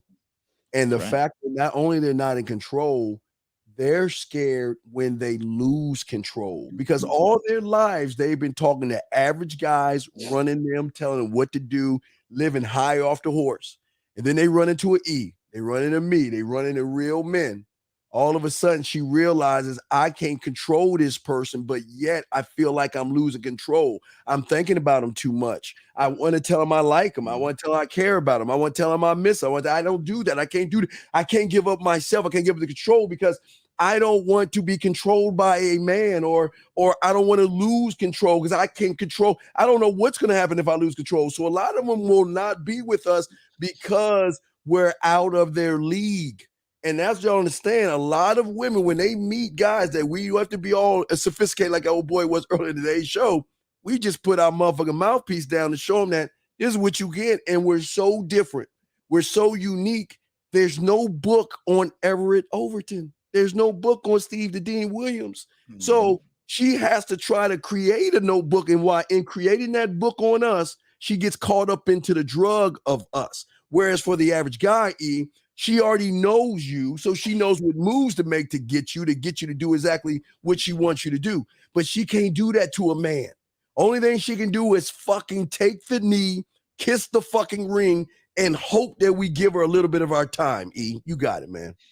Yeah, like many guys out there right now think that it's shit because they got a woman. The only reason why you got the woman is because you're easy, man. It's like a Sunday Because you're morning. easy. Because you went along with her motherfucking program. And what woman doesn't want that? Women are insecure. They gotta have you around to make them feel good. They have to. Women won't survive. You see, I've been saying this, and I know there's some of my colleagues disagree. Women want attention more than sex. Women don't want sex as much as you think. They want it, don't get me wrong. They want it, but more than that, they want to feel special. They want to be sought after. They want attention. Believe me, women will take attention over sex any day. They still will get their sex. Don't get me wrong. When it's time to have sex, they want to throw down and they'll go to Steve the Dean Williams or their motherfucker, or they might let their beta fuck them and lick this pussy and eat my suck my toes real quick or something. But she still got to do somewhere that she either thinks about when she's getting fucked by the beta, or she'll call every now and then to get that real sex that she wants. But I've been saying this. I made a video on. I'm gonna make a part 2 tomorrow. Women actually want the beta more than the alpha because she gets more of what she really needs, which is attention. You're beautiful. I love you. Here's a new purse. Here's a new watch. Here's some jewelry. Here's the keys to the castle. Here's a Mercedes Benz. Here's this. Here's that. And trust me, a woman wants that more than she wants some alpha sex and some guy that's going to give her a bunch of instructions. Now you're going to find that woman. There's going to be that gem out there that wants, if you could, and I said this, you got to be the alpha that can still be that loving, nurturing alpha. So, in my book, an alpha is really a guy that's well-rounded and he puts himself first, but he's well-rounded. But don't ever think that a woman wants sex more than attention. She wants attention and to be sought after and to feel like a princess more than she wants sex. Yeah, and at the end of the day, guys, she should call, when she meets a real man, she'll call Fox Mulder and Dana Scully, and because she found the X-File, because I can't figure out this E guy from anything. He's arrogant. He's cocky. He's an asshole. He's a dick. He's selfish. He's conceited. He's all these things, but yet I can't get my mind off of him. And it is at that point, gentlemen, she's got to have a power with herself is, look, girl, look, if we go down that road, we're going to get all the pleasures that you always wanted. But the kickback is we're going to be addicted to them. We're going to be one of many, because we're not going to be the only one. We'll be one of many. You're going to have to wash some dishes, fold some clothes, and even walk little Sadie from time to time in the motherfucking snow while you're getting this Rice Krispie cereal, girl. Now, do you want that, or do you want to lose him and be with the average that you can control? But you'll never be satisfied. You'll never be sexually satisfied. You'll always boss him around. You'll be bored. You'll be lonely. And you'll be miserable. So, E, it's just a choice she's got to make. That's the choice. That's right. It. And this is a dope ass comment right here. I actually agree with this. A simp is a male version of a thought. There's truth to that. There's truth to that. And so I'm going to be making a video. I want you guys to know I did a part 1 about why women prefer betas over alphas in the long run. Okay. And I'm going to pitch this tomorrow. I don't want to, I'm going to save it, but I'm going to pitch it tomorrow during my live stream. I'm going to tell you exactly how a woman slots an alpha and a beta. But just remember, a woman prefers in the long run a beta over an alpha. I'm telling you right now. Now, if you could be the alpha with a well-rounded life, meaning like you can finesse her. That's why I say you got to talk to your woman. You got to coach her, teach her, nurture her. You got to help her break bad habits. She must be thinking and behaving like you. Okay. So you should be the alpha, but you should have some loving, nurturing qualities about you so she can get the best of both worlds, but she doesn't get it like the beta gives it to her. The beta says yes. We say wait. We say here's why. We say no, and then we say yes when she's earned it. But she still gets what she wants. We just deliver in a completely different way, which is a very masculine way. So I'll be teaching that as time goes on. But never get it twisted. Women want attention more than sex. I promise you that. Yeah, and this is why I say, E, these guys are for the streets. See, it's not the women for the streets anymore. It's 2022. Y'all are for the streets because y'all are the ones getting walked over, ridden over, kicked and spit on, and everybody's just walking over your motherfucking ass and doing whatever they want to do to you because you are the street that they're walking the fuck on. Think about that, guys. Yeah, man, that's true. All right, man. I guess we're done. Going on 3 hours here. Great show. Great show. Yes. I'm Coach EO, man. Kind of rebranding, kind of going in some new territory for 2022, but I'm excited about it. So make sure you subscribe and subscribe to the Man Mindset. Steve the Dean does shows. I'll let him speak for himself, but make sure you subscribe to my guy, Steve. Yeah. Oh shit. Hold on. Wait. You want to answer that real quick? Let's see what this guy says. Steve, is this what you meant when you said women look in the future when a man puts his bid in, and when she realizes no control, she rejects? I mean, that question is directed at you, but I will say this: it depends on where a woman is. Now, if she doesn't want to relinquish control, she will reject a man that she knows she can't win with. Okay. She's gonna do it. I mean, unless you give her, okay, there's some finesse game here too that I'm about to give you. You also have to know as a leader that you gotta like let her win sometimes, but she ain't really winning shit because you let her win. So sometimes you let her win just so she can feel like she can hang in this motherfucker. Like, have you ever like if your woman feels like I could do nothing right with you, that is a problem. So you got to make her feel like she can do things right. So bring the best out of her, find out what she does good at, and then you reward her well when she does things well. So if your woman always feels like she can't do anything right with you, you're not doing it right. So your woman should feel on edge, but at the same time have a sense of comfort that she belongs with you. Because if she doesn't feel like she belongs with you, that's when the woman runs back to the beta male. Yes, that's what she does. I want her to feel like she's in control, gentlemen, because just because she feels like she's in control doesn't mean she's controlling the situation. I want her to feel in control enough where all of her actions that she makes, from sucking my dick and fucking me, are her actions alone, her choice that she chooses. I'm not going to manipulate, beg, prove, or kiss her ass to get the ass. I want this shit brought to my motherfucking throne on a silver fucking platter, meaning that she wants to give it to me because she notices the benefit without me trying to beg her for it. That's the control I want her to have, that she's like, you know what? And use E as an example. She's like, you know what? Damn, he's such an asshole, but you know, I just want to taste him. I want to hold him. I want to close enough and smell him. I want to feel him. I want to feel his body. But she's making the decision to do it. He never pressured me. He never forced me to do it. He's never bugging me or trying to do it. You know what? I want to give it to him because I want to know what it's about. I want to know about the experience. I want to know what it's like. That's the control I want to have. Even though she's not in control, gentlemen, you make her feel like she is in control, because I want her, when she makes that move, I don't want any guilt. Like, cause see, y'all guys do it where she like, I know I should have did this. I know I should have did this. I feel so terrible. No. We don't want that. We want her to say, like that angel devil popping up on her fucking shoulder, no goddamn old Tom and Jerry cartoons. I'm old and shit. There, where she's questioning everything and she's weighing everything out, and she says, you know what? E is the kind of motherfucker that ain't gonna put my business on the street. E is the kind of motherfucker that ain't gonna fuck up what I got. He's the kind of motherfucker that ain't gonna tell people about me doing all this nasty, dirty shit I want to do with him. And that is the piece of grain that's going to tip the scale, because E doesn't put business on the street. E is just him. But she knows that he's down. He wants to fuck. But it's not about him wanting to fuck. It's her wanting to fuck him bad enough where she loses control if she feels like she's missing out, E, if she's not with you. That's the control I want to have. I want her to make the determination off of just looking at the script of E.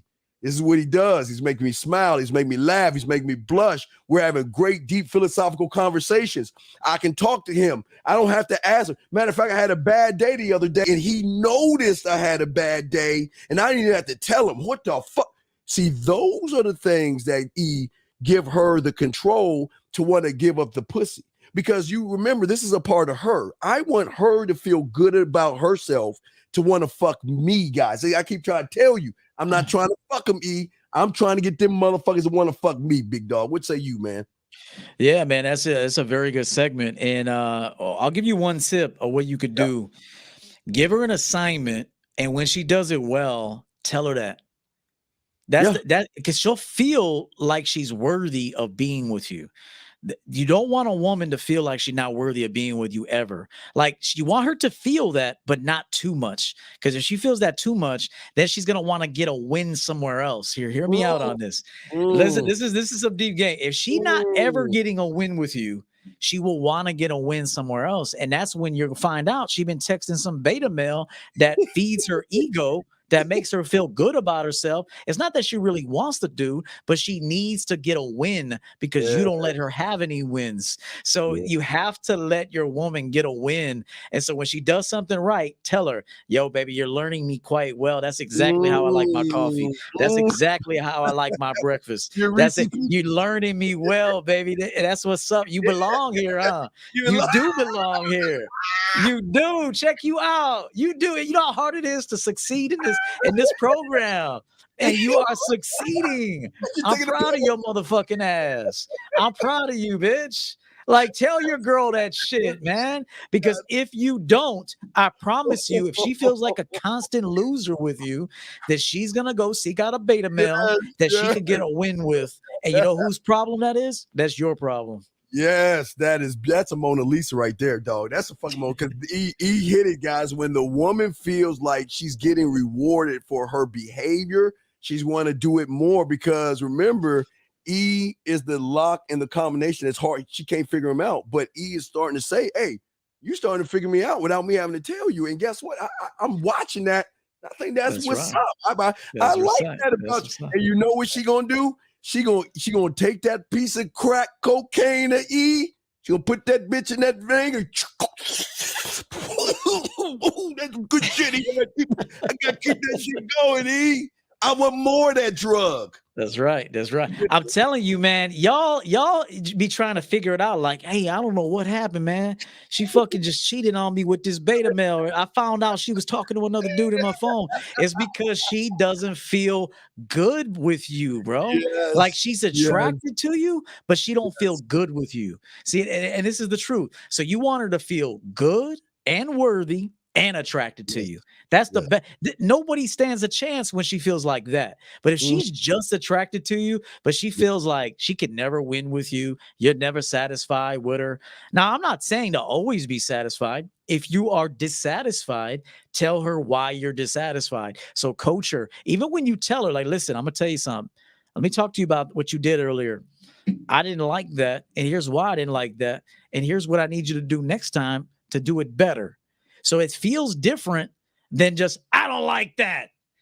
That you keep fucking up, you're out of here. Well, guess what? She got a beta male in her phone tomorrow because she can win with him and she can't win with you. And that's how it is, man. That's something that isn't being talked about enough in the game, is that you could be the dude she's most attracted to, but because she never feels like she can win and she's never really feels like she's involved, she's gonna feel inept. And that's due to your coaching. And if she's going to go to somebody who's not as attractive as you, but he makes her feel like she wins when she talks to him, and then she will go and have him on the side. Yeah, and I want to say this. Hey, Billy, listen. I disagree with what you're saying. I didn't want to say that. And I don't want to end the show like this. So we're not going to end the show like this. But I want to be honest with you. Listen, man. You're doing the fucking fourth judgment. You're judging other men, okay? E's necklace doesn't say 3 days. E's necklace says what the fuck E wants to wear, and he's not here to please you. And me, it's not about me knowing real game, because I don't do one night stands with motherfuckers. Okay, I don't talk that way. I don't believe in that. We both cold motherfuckers. That's why we're doing this. But what I'm saying to you is, listen, man. Show, like they were saying when saying the thing, just show some respect, man, because we don't have to be here. You know what I mean? But we're here because we want to help people. But don't fucking say something about somebody and think I'm gonna let that shit slide. Because you know I don't like that shit, dog. You know, I don't like that shit. So I appreciate what you're saying, but you're wrong. That's not wrong. E wears the necklace because guess what? E can. And hey, again, I can't talk about what I wish I could talk about, but I can't because y'all wish y'all knew. Y'all don't. Hey, like I say, y'all just don't.